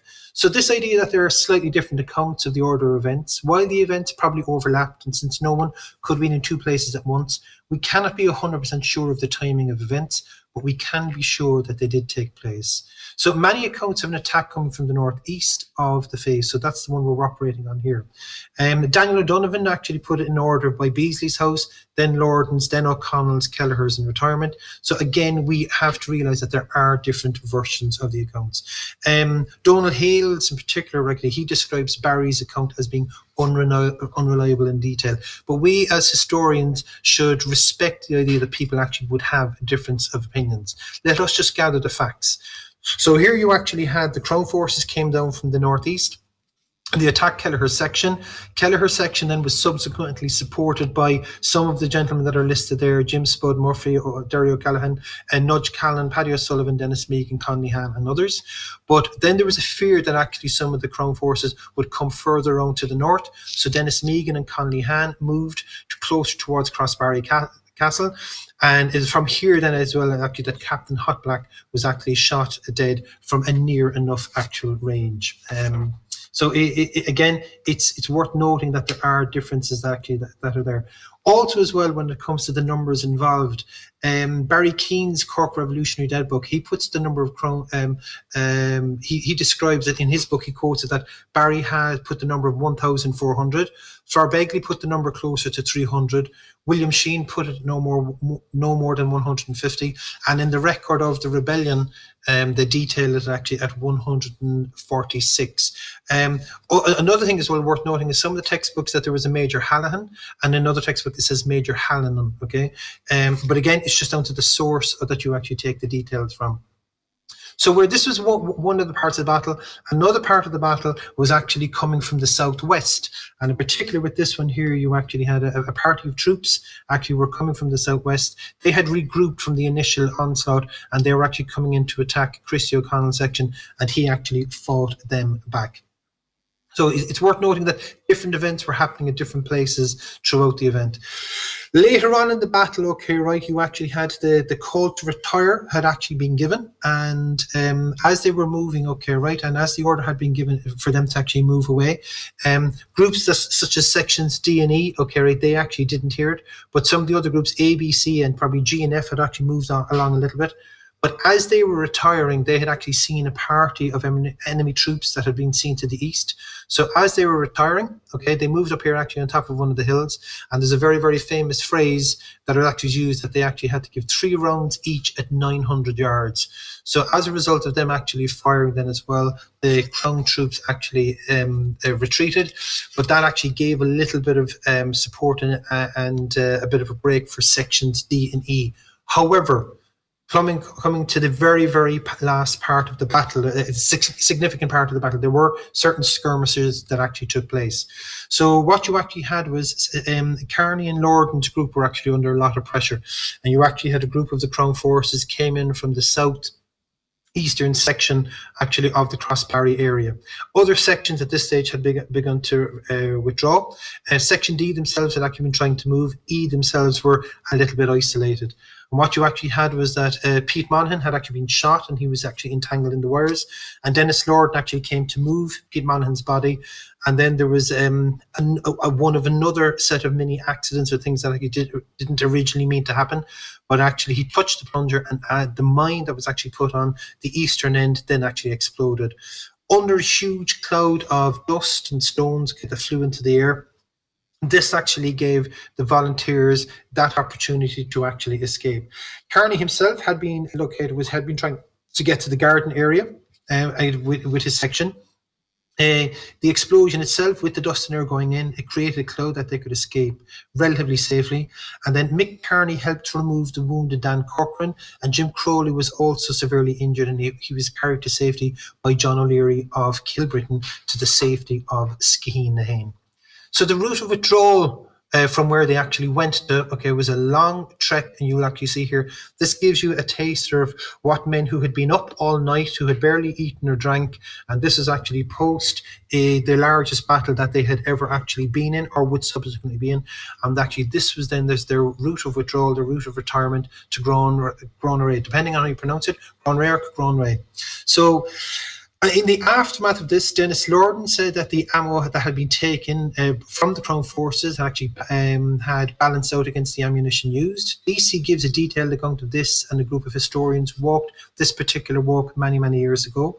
The volunteers suffered the deaths of Pete Monaghan, Jeremiah O'Leary and Con Daly, and Dick Spencer and John Sheehan were also actually wounded.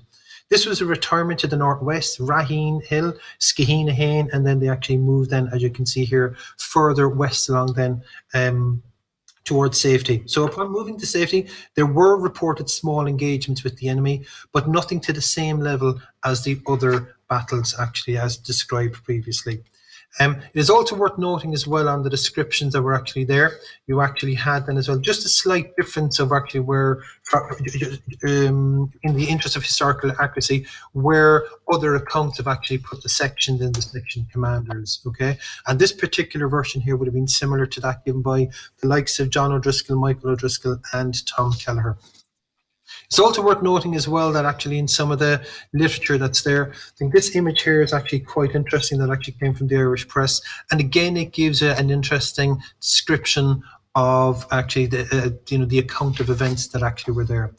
We also have as well as that after such a major event, there would always be a protocol that would require a court of inquiry, depending on the nature of what happened. And you'll just see here actually with these documents, they summarize the location, the name, the sex, the marital status, the age and occupation of people who were actually involved, in particular those who had actually died, and their cause of death.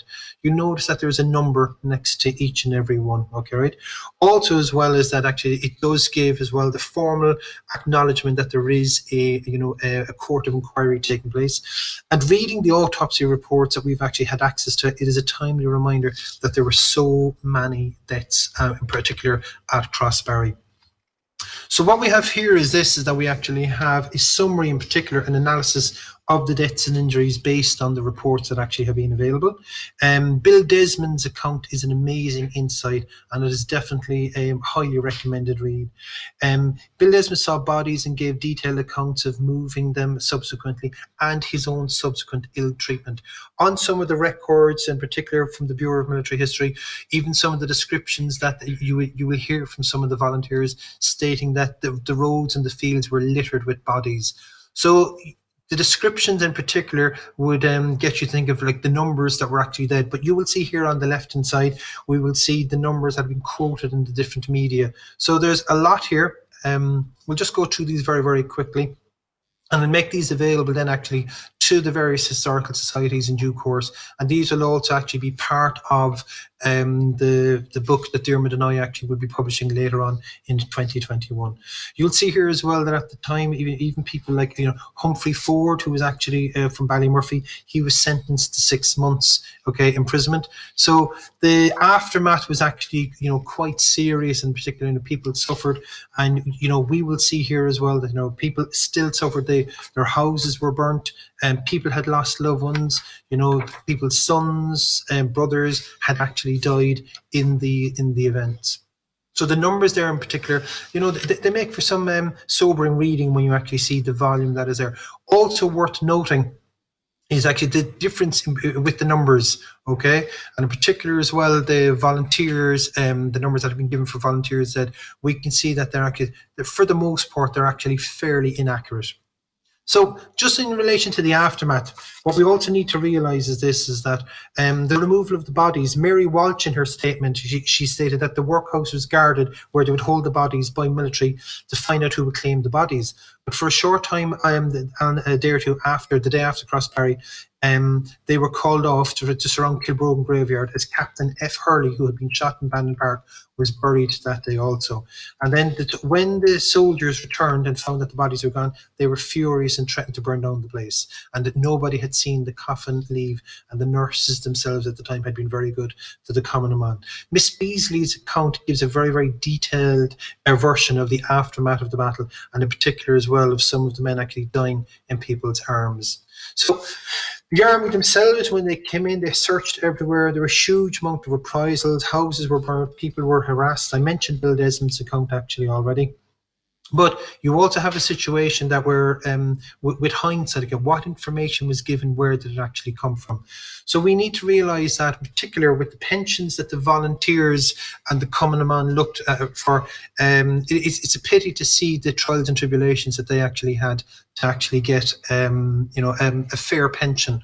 This is one of the things that we've noticed upon our investigations here, and that probably is another story that has to be told.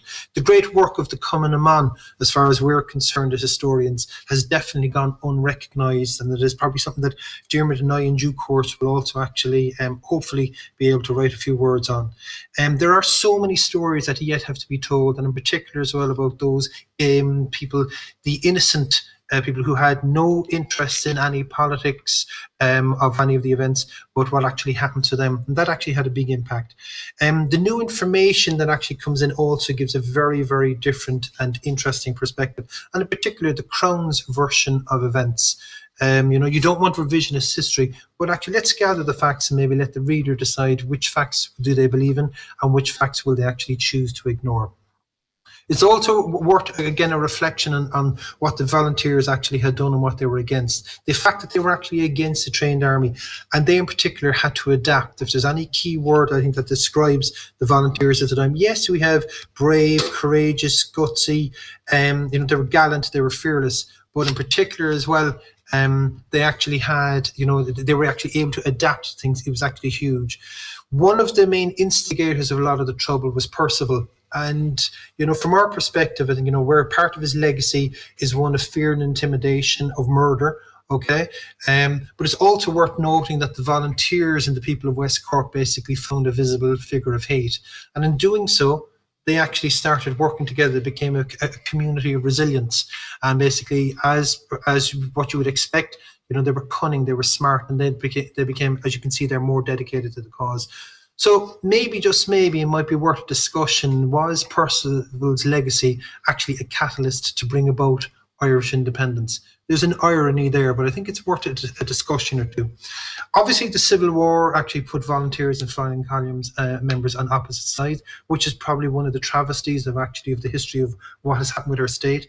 But also as well, the legacy of the brave who fought and those who had died, they actually gave us a democracy and whose government has actually been copied by other countries.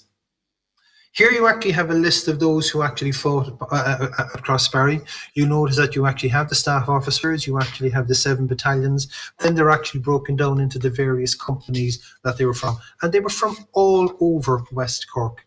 And you can just see there, and many of these listed here, they did not apply for pensions. They did not actually describe what happened in the Bureau of Military History.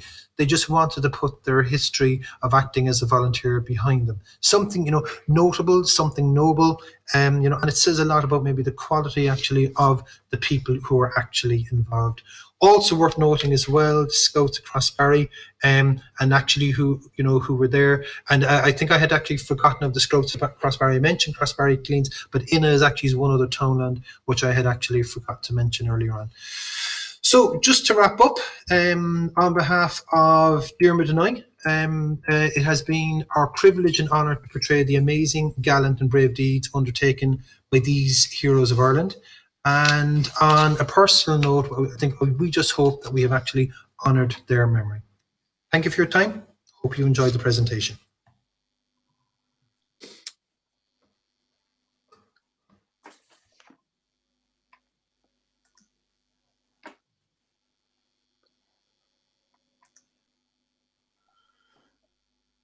Thank you very much, Trevor. And thank you, Diarmuid. I think there's nobody could doubt the level of clarity and detail that has gone into preparing that presentation. It's exceptional, and you'd have to feel the intensity of the battle from the way it was put across. So thank you very much, Trevor and Diarmuid, for that. Can I just maybe we'll move along to the chat box to maybe look at a few of the questions that have come in, and as I say, if others want to add something in there, by all means do so. Can I just, as I look for here, if somebody would like to take their microphone off mute, and if they want to ask a question to Diarmuid and Trevor or Dennis on Charlie Hurley, if there's somebody would like to put it in motion.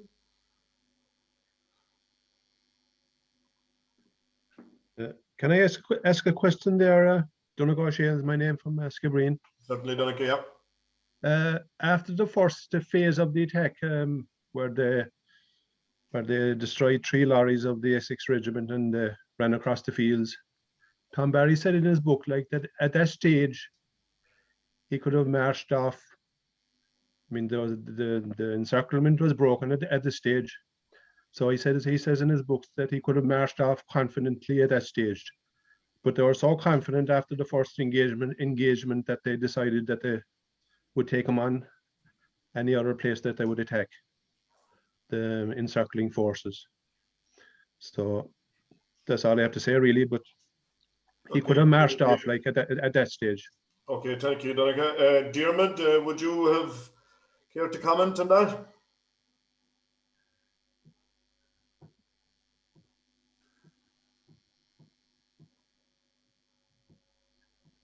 I'm not sure if you're hearing us, Diarmuid. Can I just take back? I also received a question during the week, and I'm just going to put it back out there. And it's probably more pointed to you, Dennis. There was somebody emailed in a question to know if was it Charlie Hurley, Hales, or Tom Barry involved in the Newcestown ambush? Would you care to comment on that, Dennis? Yeah, Sean, it was Sean Hales led the volunteers during that ambush. I think it was sometime around October, 9th of October 1920. But yeah, he was aided by John Lorden and James O'Mahony of Bandit Battalion, and it was an unplanned ambush, but was a significant success for the IRA. And they had 30 volunteers against 30 British soldiers approximately, so it was kind of a fair fight in one sense. But the British arrived in Newcestown in 2 Crossley tenders, and Percival himself was there, but he escaped unharmed. I think it was two British officers were killed and 5 injured, and the IRA suffered no casualties. So it was Sean Hales led that one, yeah. Okay. There's a number of requests for Sean Kelleher. Sean, I presume you're there somewhere. I cannot see with the amount of screens, but Sean, would you like to come in with a comment on Crossbarry, please? Yes, indeed. I was anxious to get in on it. Thank you. I'm not happy with quite a lot of it, I must say. Okay. I'm surprised that it is called an accident. How was Crossbarry an accident? I know that well, I'll leave it to somebody to answer that, but that it's Shippool that it wouldn't, Crossbarry wouldn't probably never have happened if Shippool had gone ahead, but Shippool didn't go ahead, as we all know. Okay. But I'm rather baffled by the idea of Crossbarry being an accident, because the British left Cork City and left a whole lot of other locations, and they went north. They went about 4 miles approximately north, northeast, south, southeast, and west of Crossbarry. They dismounted from their lorries. Half of them went into the field searching and so on, and the rest of them moved along the road and all that. No, that wasn't by accident. The British were aware. They must have been aware that the Barry and his men were somewhere in the greater Crossbarry area. So in that sense, I don't understand how it could be an accident. The other thing I would say is that, and I commend you for making an attempt to highlight Crossbarry, because it has been very, very badly neglected in history. I also would say that the figures that are mentioned are more in line with what revisionist historians are saying. I mean, it is ridiculous for people to come along and say that there were 10 people killed at Crossbarry. That's ridiculous. It's completely off the wall. And what David Begley has said, up to 40 is much more accurate and great numbers. But I think that and I'm sure the presenter who did the part there on Crossbarry was trying to do his best. But quite honestly, it's not good enough. It's not. The main battle was missed. We're going around the edges, talking about. They are important. What's happening around the edges is important, but not as important as exactly what happened. They took on the might of the British there, and they outwitted them and outfought them. But there's not enough on what the section commanders were doing and the response that they got from their men. Barry had overall control, but he had control, but he had to rely on the men that were with him, and in particular the 7 section commanders. And in many instances, I mean, in the case of Tom Keller, for example, Barry did not tell Tom Keller what to do at Crossbarry. He gave him an instruction to do his best to protect the rear of the column, because everyone knew that they could be encircled. But he didn't tell him what to do, so he had to put two very good men, Dennis Meegan and Condy Han from Bandon, into the ruin of the castle. There was no mention of that made. It should have been mentioned that made. That was a vital move, because they were supported in by the rest of the section. Then Spud Murphy, Jim Spud Murphy, with 11 men, including Callan, were moved up to support Kelleher. That was very important. But also the importance of that as well was that it allowed Kelleher to counteract the British that were encircling Crossbarry. They would have encircled the column, only for they were stopped at that point. And if they had encircled the column, there had been many casualties. Barry and his men would have had many casualties, and it would have been a British victory. So they had to be stopped. That didn't come out at all. And that's a major weakness in the presentation. It's just not good enough. Okay, thank you, Sean. You have to get your facts right on this one. This is not an easy thing to do. Yeah, absolutely. No, I appreciate that. And the other thing I would say as well, Cahill, I think some information is being picked up from certain people who haven't got the information themselves. I have seen reports very recently by certain people who described as historians in relation to history, recent history. But what they're saying is not accurate. It's not accurate. And others are then running with it. It's a kind of a chain, a chain reaction. That's not happening. And we must get to the root of this. Okay, Sean, I appreciate your comments. And can I just give me an opportunity? It's the British. Yeah, can you just give me an opportunity to take that back, right? While Trevor and Diarmuid, I'll ask you to think about that one. I want to, and I will come back to you, and I'll ask for some feedback on that. Can I just ask, in relation to the Shippool ambush, or the activity at Shippool, Con Harrington, I think Con McCarthy, sorry, you had some commentary on that, and we will come back, Sean Kelleher, to your point after I speak to Con on this one, because I want to do the two together, please. So, Con, if you're out there, please.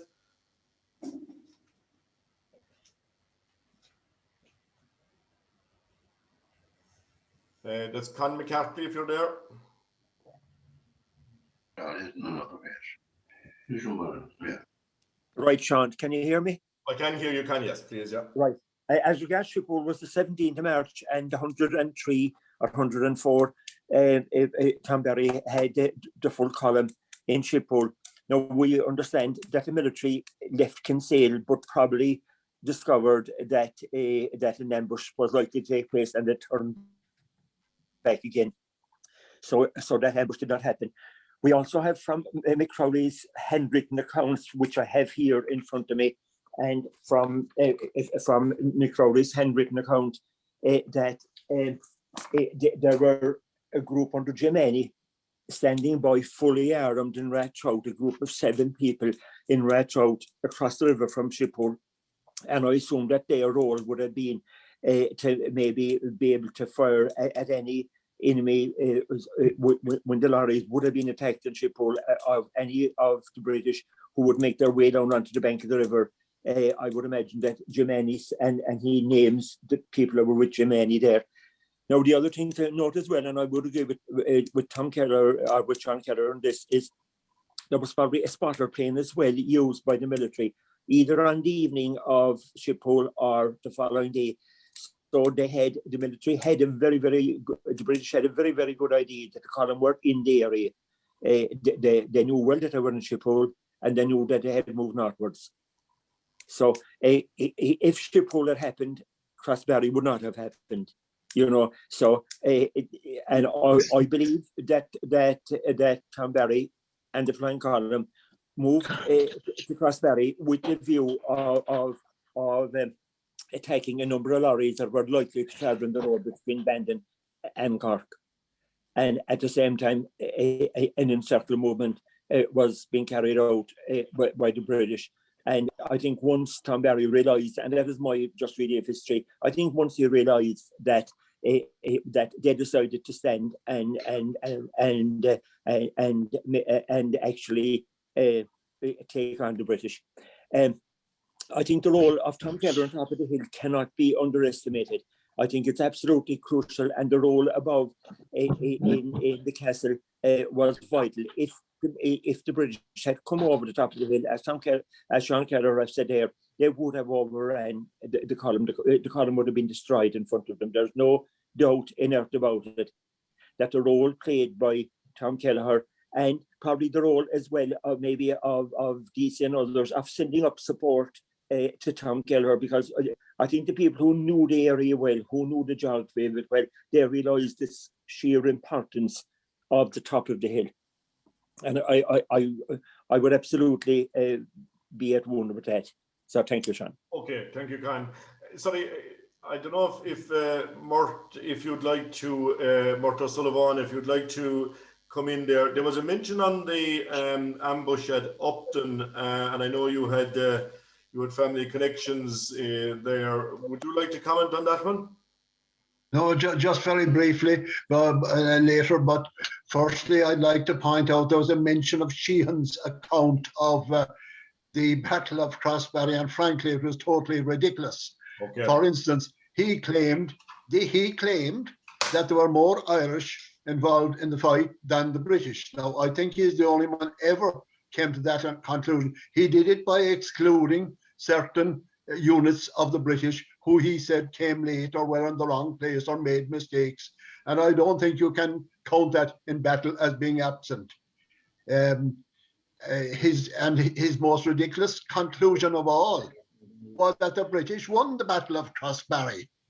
I think that would come as a great surprise to all the British people and the British Prime Minister at the time, to learn that from a man called Sheehan, best part of maybe 80 or 90 years later.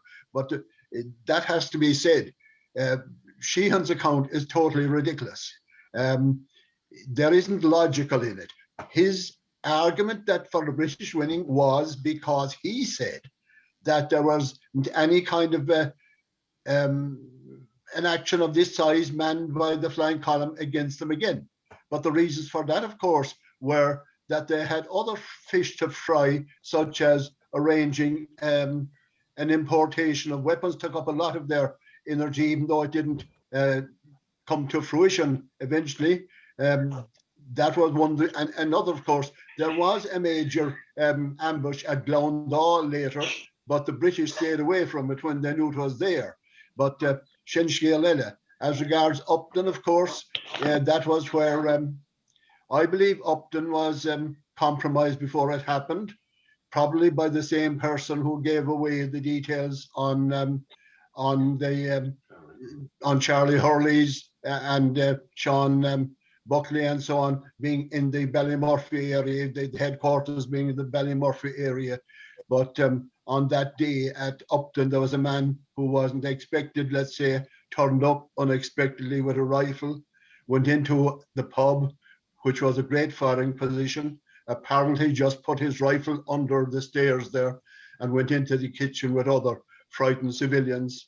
And basically, when all the others got away after the failed ambush on the train there, when all the others, including those severely wounded, got away either on their own, such as my Uncle Pat, who died later, or others with the help of Tom Kelleher helping Charlie Hurley, for instance, and Din Doolan helping another man, and so on. When all the rest of them got away, if they hadn't been killed at the ambush outright, your man was still in that pub, basically waiting to be arrested, which is what happened. And he was the man who gave away the fact that the officers were likely to be in Ballymurphy. I'm not sure he knew the exact house, but he was the man who gave that away. And as it has also been said already, of course, the British knew two things. They knew where they had collected at Ballymurphy from all the different sides early in the morning, which led to the shooting of Charlie Hurley. But they also knew, as Con McCarthy and others made out, that the flying column were in the vicinity. They had learned from somebody that they had been marching towards Shippool when they stopped. They were obviously told there were people waiting for them. They went back to barracks, and later a British plane overflew the volunteers when they were on the move. And that is mentioned by Percival himself in a lecture he gave to British Army officers. He doesn't say, he says that one time he asked a plane to fly over whatever, and they dropped the results in the barrack square in Kinsale, which is where he was, I suppose, staying at that particular time. He was back and forward between Bandon and Kinsale.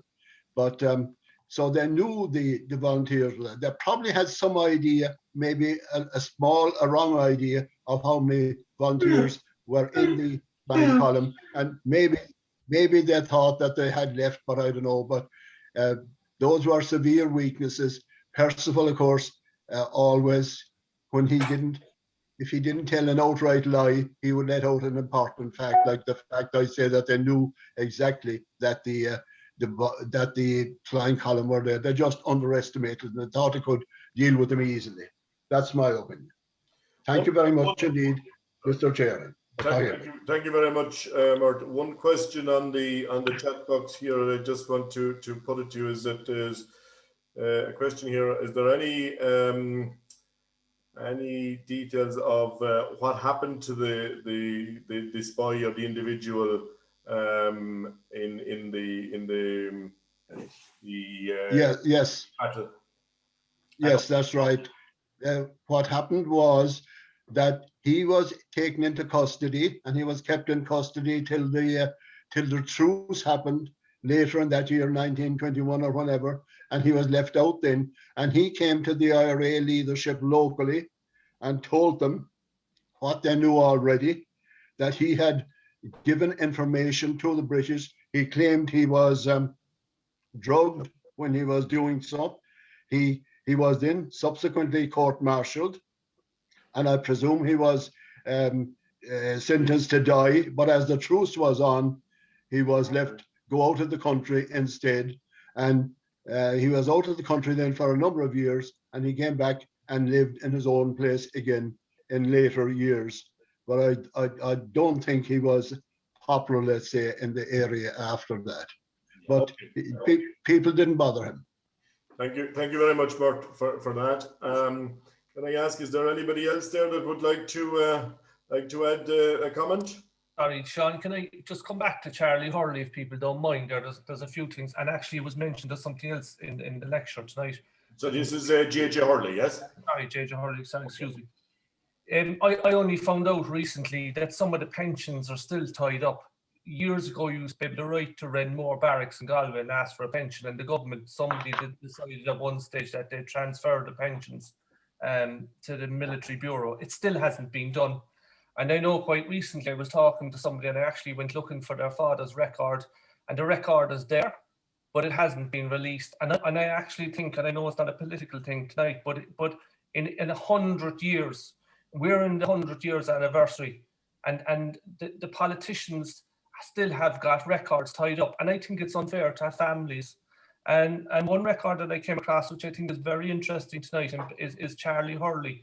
His father actually got some money and got a pension, but both his sisters and his brother, John, who was in Barley but sold his farm and moved into Bandon, they were all denied pensions, which you know, I think that's very ironic, really. You know, people talk about the great man Charlie Hurley, and he went around and, you know, and he and the guys he knew and the guys that were in government afterwards, some of them were TD.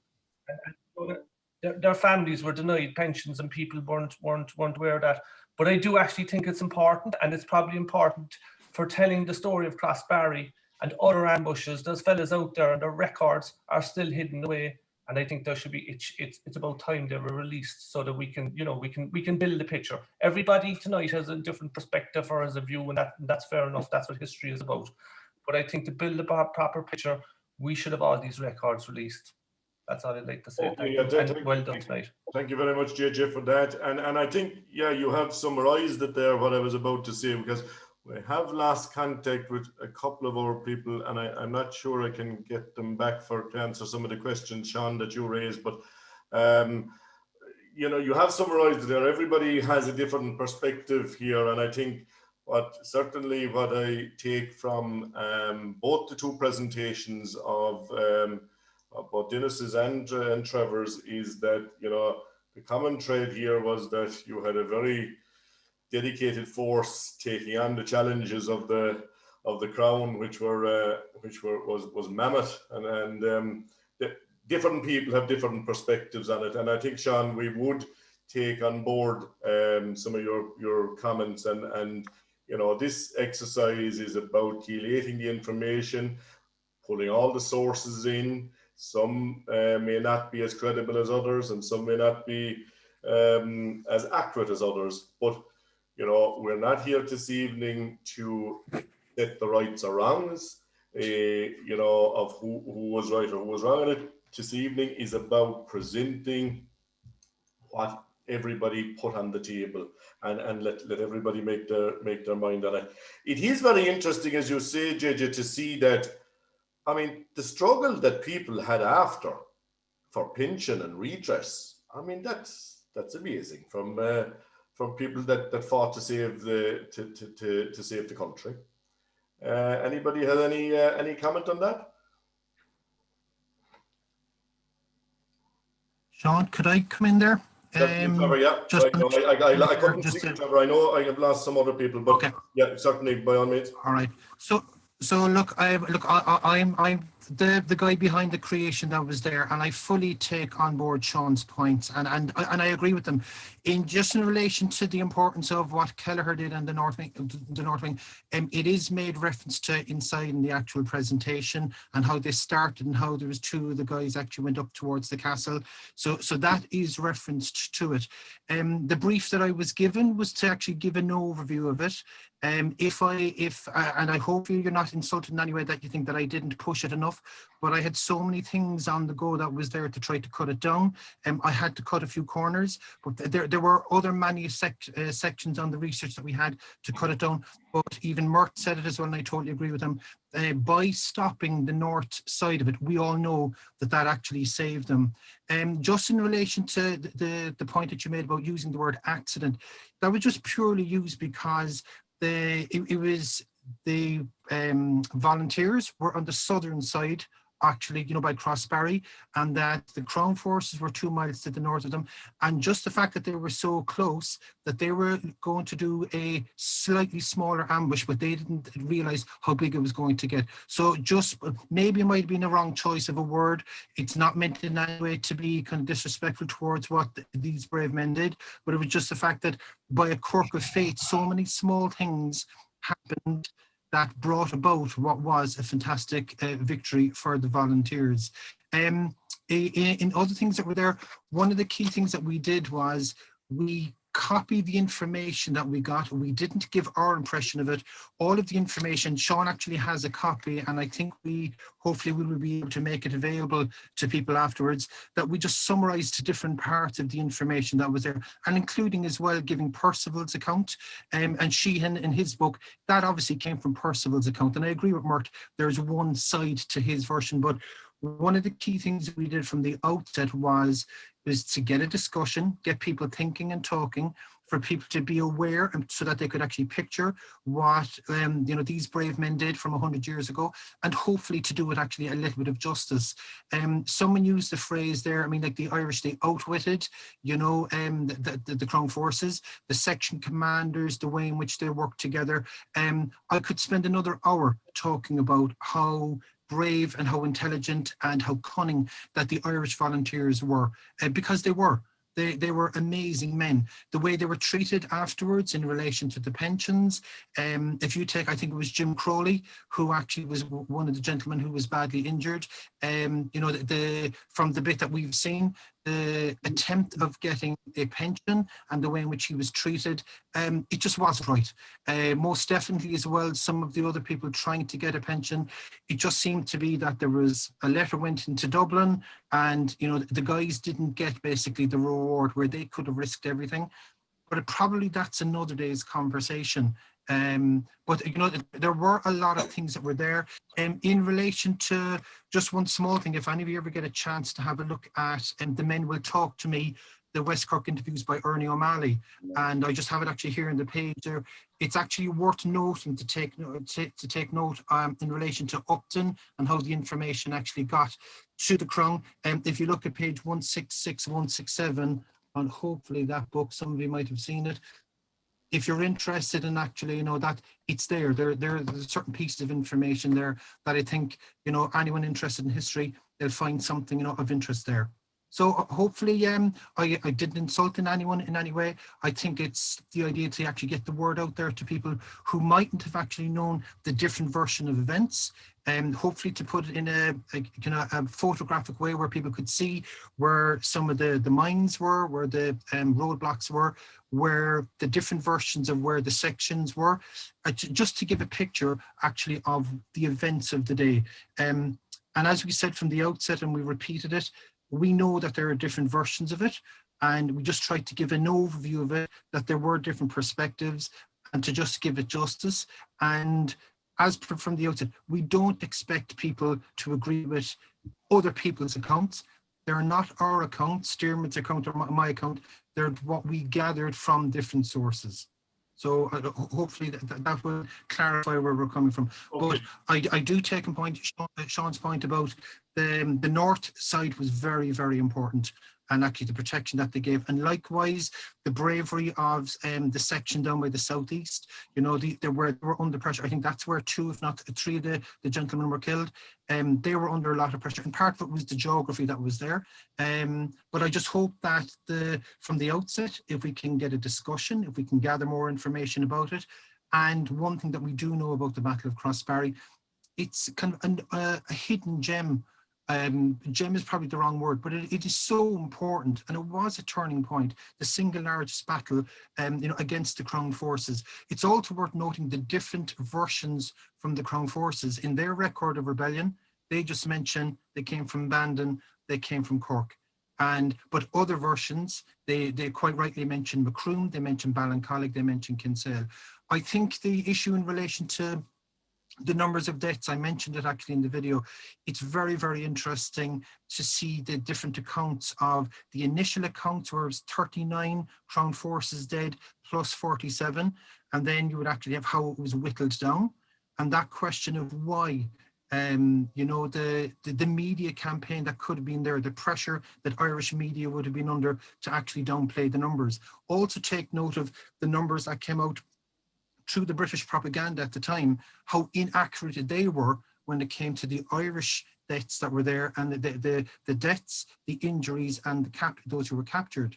And when you look at the percentages there, and if all things being equal, and if it's the same percentages of error in relation to the deaths that actually took place on the Crown side, it makes for very, very interesting reading.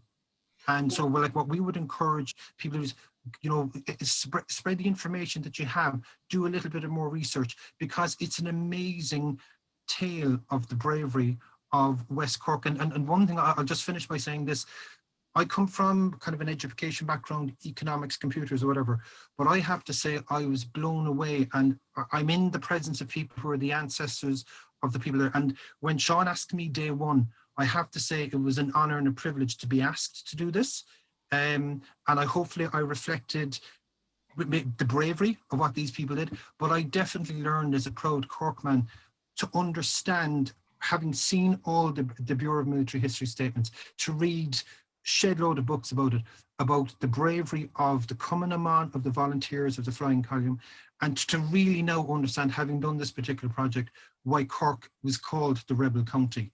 Because if you take that area, and no disrespect meant to Cork City, but if you take from Kilbrittain, you go up as far as Waterfall, come across, bring in the Ballymurphy, you know, Crossbarry area, go over as far as maybe, you know, Crookstone, get over as far as Gronrake, and then come back then, kind of, you know, we're including abandoned Newsestone, Ballinadee, to see what the, you know, the various sections did, how they came together, how amazing they were. You know, it is something that we, as living in the area, being Irish people, being Cork people, I think it is something that we should really take a pride in. Who were they fighting against? You know, like, think of it this way. I mean, as I described it to a friend the other day, I would describe basically the auxiliaries. They were mercenaries in today's language. If you think about some of the events that Percival allowed, they would be classified as war crimes in today's language. And the idea that local people, the sons of labourers, farmers, shopkeepers, whatever, these were brave enough to stick to their morals, brave enough to risk everything. And unfortunately, some of them did. I don't think that they've got the credit that they deserve, because they are amazing people. And those of you who are related to these people, you know, I mean, I think you can just stand proud as to what you've done. And I genuinely mean that, because, you know, here we are 100 years later. I think the story of Crossbarry, if we can do anything out of this one, and this is one of our goals, is to get the word out there, to show people what they did. And if it can get discussion, I'd welcome it. And did we get everything right in the presentation? I know as a human, we could not have. We did not have. But did we gather information in good faith to actually put it there to tell the story? 100% yes, we did.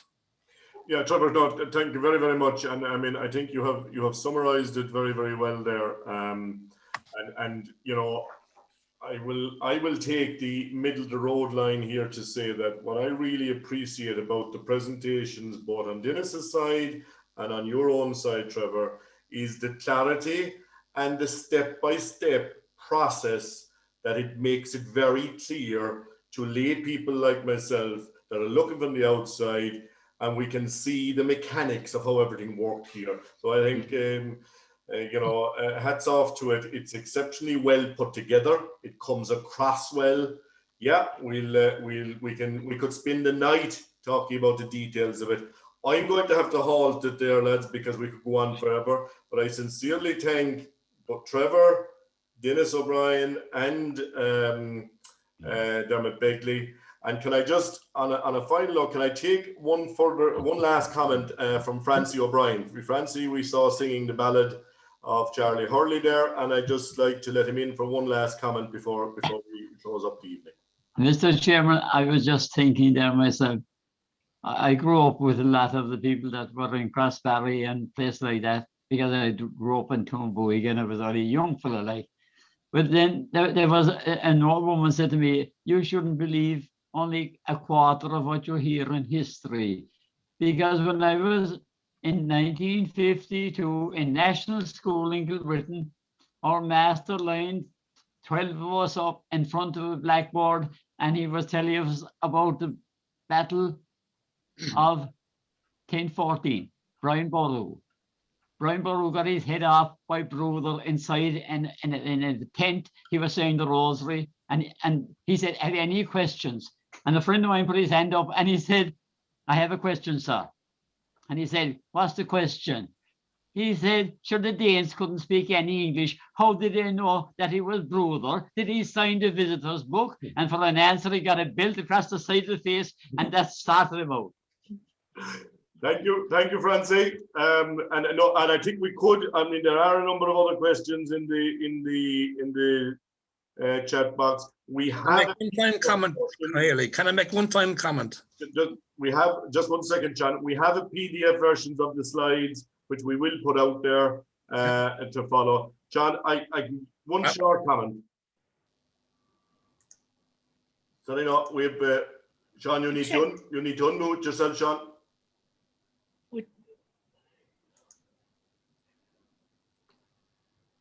Would Francis Sorry, I think we're coming to an end there. Can I just summarize by thanking everybody for their participation, and especially sincere thanks to Trevor, Diarmid and Dennis O'Brien for excellent presentations. You need only look at the feedback in the chat box, lads, and you will see the kind of compliments you're getting. So you're now renowned historians, and you can take that under the CV whichever way you wish. Before we finish up this evening, there's just two little things I want to say to you, and I want to give a very special mention to the Michael Collins Centre Facebook, because they are launching a short film called The Death and Funeral of Charlie Hurley, and they're launching it on Friday evening, March the 19th. Very interesting clip, and there's a lot of interesting stuff in the Michael Collins Centre, and I think it's well worth having a look at that on the Facebook side. So I'd urge people to have a look on there. There's also an up-and-coming meeting in the Clonakilty Dukas on next Thursday night on Garrod O'Sullivan. We have a very short AGM to follow after this. This is the reason I might seem to be rushing you a little bit, but we had it scheduled. We didn't expect this big a crowd. We didn't expect the type of numbers, so we will have to continue on with it. Can I very briefly say to you, lads, that folks, thank you very much to every one of you for joining. It's the audience that make it, and the participation is brilliant. Can I just say that, you know, on a small matter, the Historical Society is €20 to join for the year, €25 for a family. We basically will envisage a number of Zoom meetings until we're able to get back out.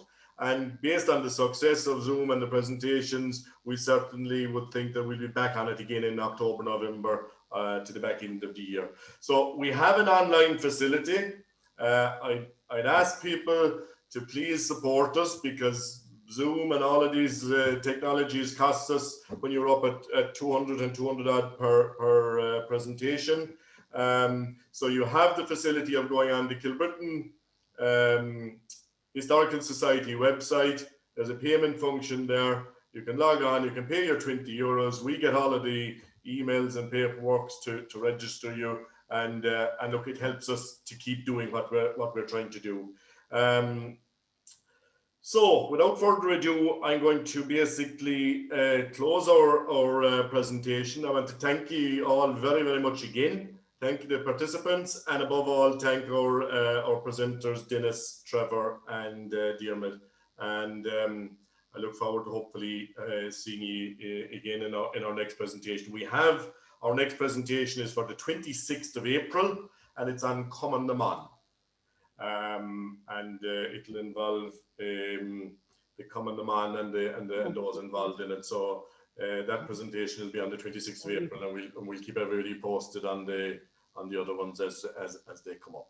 So again, thank you very much. I'm going to leave kind of a 5-minute break if anybody wants to type in to the chat box any other comments. we will have a PDF version of the presentations available that we can send out to people, and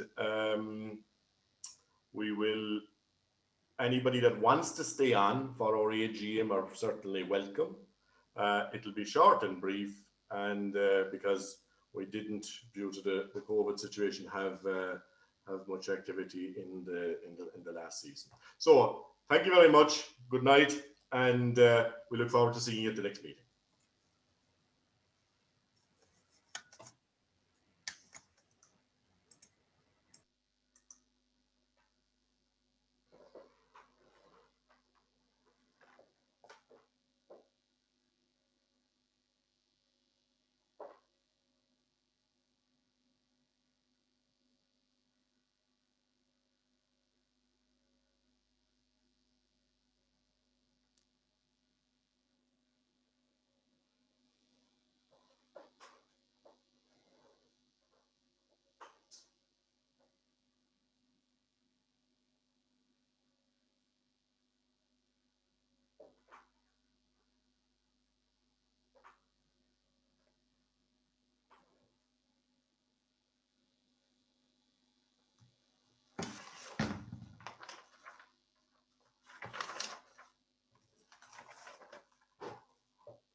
Yeah.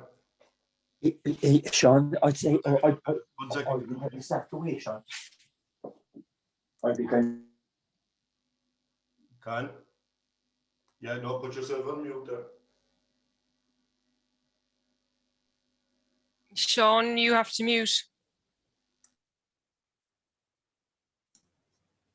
They're not talking to us now. Yeah. Having an event such as tonight was very important.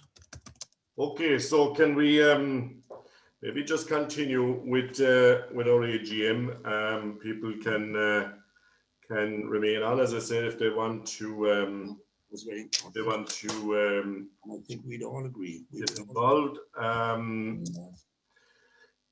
Basically, I suppose it's an unusual AGM in that we don't have an activity report based on the fact that we've been shut down since March. So I suppose really we have, from a financial point of view, our figures are available there. We can send them out to anybody that wish. We have 2,864 euros, I think, is a current bank balance.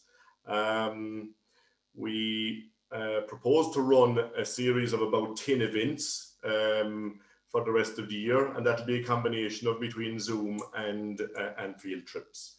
So that's our activity. We are going to promote the online payment facility, where we'd be looking to for people to pay online in order to cover the costs of the presentations and the Zoom facilities. So I suppose I'm formally going to basically ask the committee to resign, and our chairman Dennis to resign, and I suppose we need to resign collectively, and then we can start the process of electing each officer individually again.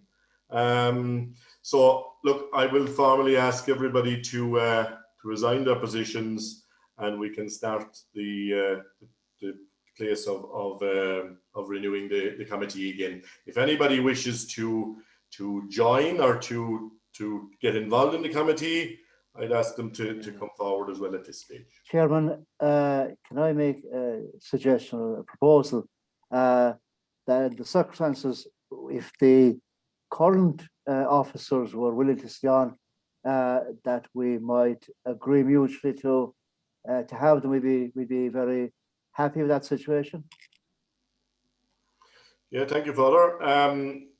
I think, you know, I mean, I'll have to let each one of the current officers have their own comment from from my position as PRO, I'm quite satisfied. Diarmuid is top left of my screen. Diarmuid, can I ask you? Diarmuid is on board. Con? You're on mute, Con. Yeah, yes, Sean, I'd be quite happy to stay on, yeah. And as vice chairman, yeah. Yeah, grand. Fiona, where Michael? You're on mute, Michael. Yeah. Pressing the wrong button. Okay. Yeah, I'm okay with staying on, Sean. Okay, and Grania. Yeah, I'll stay on. Okay, well that's the main body. Dennis, as chairperson, are you? Yeah, I'm happy enough to stay on for another year if everyone's okay with that. Yeah. So I think, Father, you have a clear house. If you can get somebody to second your proposal. I'll second that, Sean. Okay, Oliver. Okay. Yeah.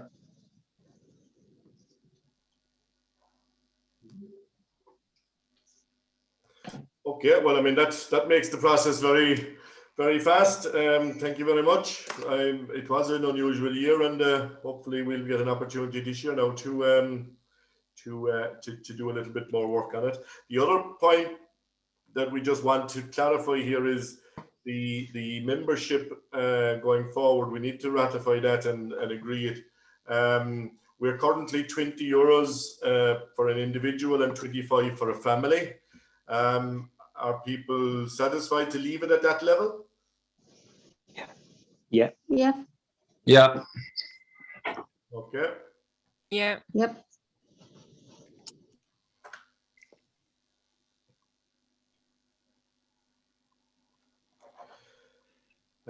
Okay. From a journal point of view, Diarmuid, maybe could I just ask you if you would like to give us a comment on what we'd hope to do for 2021? Well, Sean, I'm hoping. Can you hear me? You can. Indeed, yeah. Yeah. I'm hoping that I can get started on it in do it in June. That we have a good few articles as it is. And I was talking to a couple of people earlier on who are going to send in articles as well. So I'm hoping to put it together in June and July when I'm on my school holidays, and maybe have it published by August, late August, maybe something like that. How do people feel about that? Have you a deadline, Diarmuid, for submittal of articles? Well, I was thinking, like, I actually put out a text there on the chat, hoping that I'd pick up a few people, because there was a load of people there who can write history articles. I gave a deadline of the 15th of May. So just so that it would give us a bit of leeway for a couple of weeks then, and I could get going on it then in June. Yeah. So but I wouldn't be tied to that. Like, I just put that out there as a kind of a as a provisional thing. We hadn't discussed it, like, so and I know because of the fact that we decided to leave it for this year, I think it's the right decision as well, like, but because of that fact, and we haven't really discussed it, I was just thinking that I get it done over my summer holidays and get it out maybe by the end of the holidays in August, and maybe we might be able to have an outdoor launch then, maybe somewhere.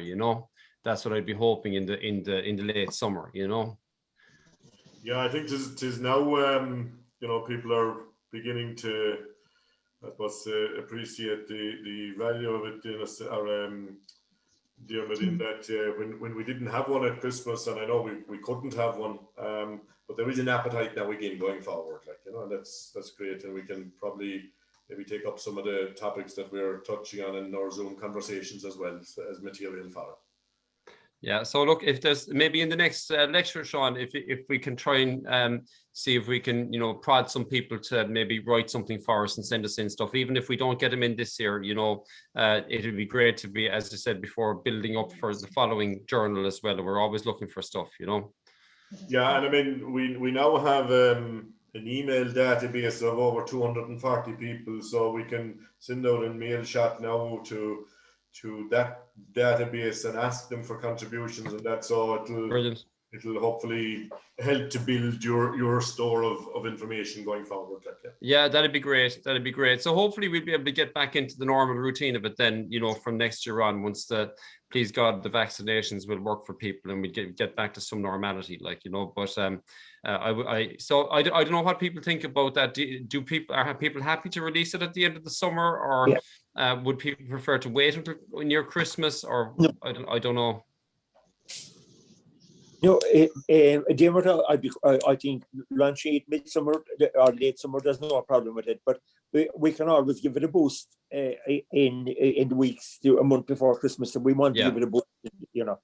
Dermot, I think like everything this year, we don't know what way the year is going to go. You know. It'll depend on how COVID levels are in the summer. You know, I think we'll review maybe in the summer, but I think it would be nice to have an outdoor launch. Yeah, I was thinking maybe down in Harbourview or something like out, you know, to be nice, you know. Yeah, but okay, so we're afraid to make plans. I was so sad looking back at last year's minutes. I know, but like we put a journal together anyway, and we get it out because of the year that's in it. We should do our best for that, like, you know. So Okay. Thanks. We're good. Thank you, Dermot. Father Crimin, I'd also like to acknowledge, and I think from a society point of view, we're very, very grateful and thankful for your kind anniversary masses that you've done over the period for those involved in the War of Independence, and I think everybody has been following it online. So thank you very much for that, Father. Sean, can I do that there? Father Jerry's going to say a mass for Charlie Hurley and Patrick's Day. I think Father's at half 10 mass. Half 10 mass, yeah. Yeah. Yeah. Well, Sean Owen and people like, I consider myself, because I always had ferocious admiration for all these people, and I was very dedicated to Kilmite myself. My mother was a Kilmite man. I spent 13 years there as Puritan and parish priest, and all the whole rebel story. And I consider myself, but look, to be right in the middle geographically of the whole history on the centenary years, and it's a privilege, like, to be able to take any part or to provide any service for you in that regard, you know. Okay, no, thank you very much, Father, for that, and you know, I think it's great respect, and it's the least we can do as a society to honor those people. Okay, so from an AGM point of view, I think we're able to close off. I thank everyone once again. Thank you, Father, and thank you, Oliver, for the proposing and seconding. And let's hope we'll have a fuller minutes to read at the next AGM. Other than that, I think we'll declare the meeting closed, and thank everyone for their participation again. Sean, thanks. You did a great job. And thanks, Dennis. You did a mighty job. You did a sprout as well. Thanks, lads. Yeah, thank you very much. Thanks, Sean, as well for good night, all. Good night to everybody, and thank you very much. Bye now. Definitely.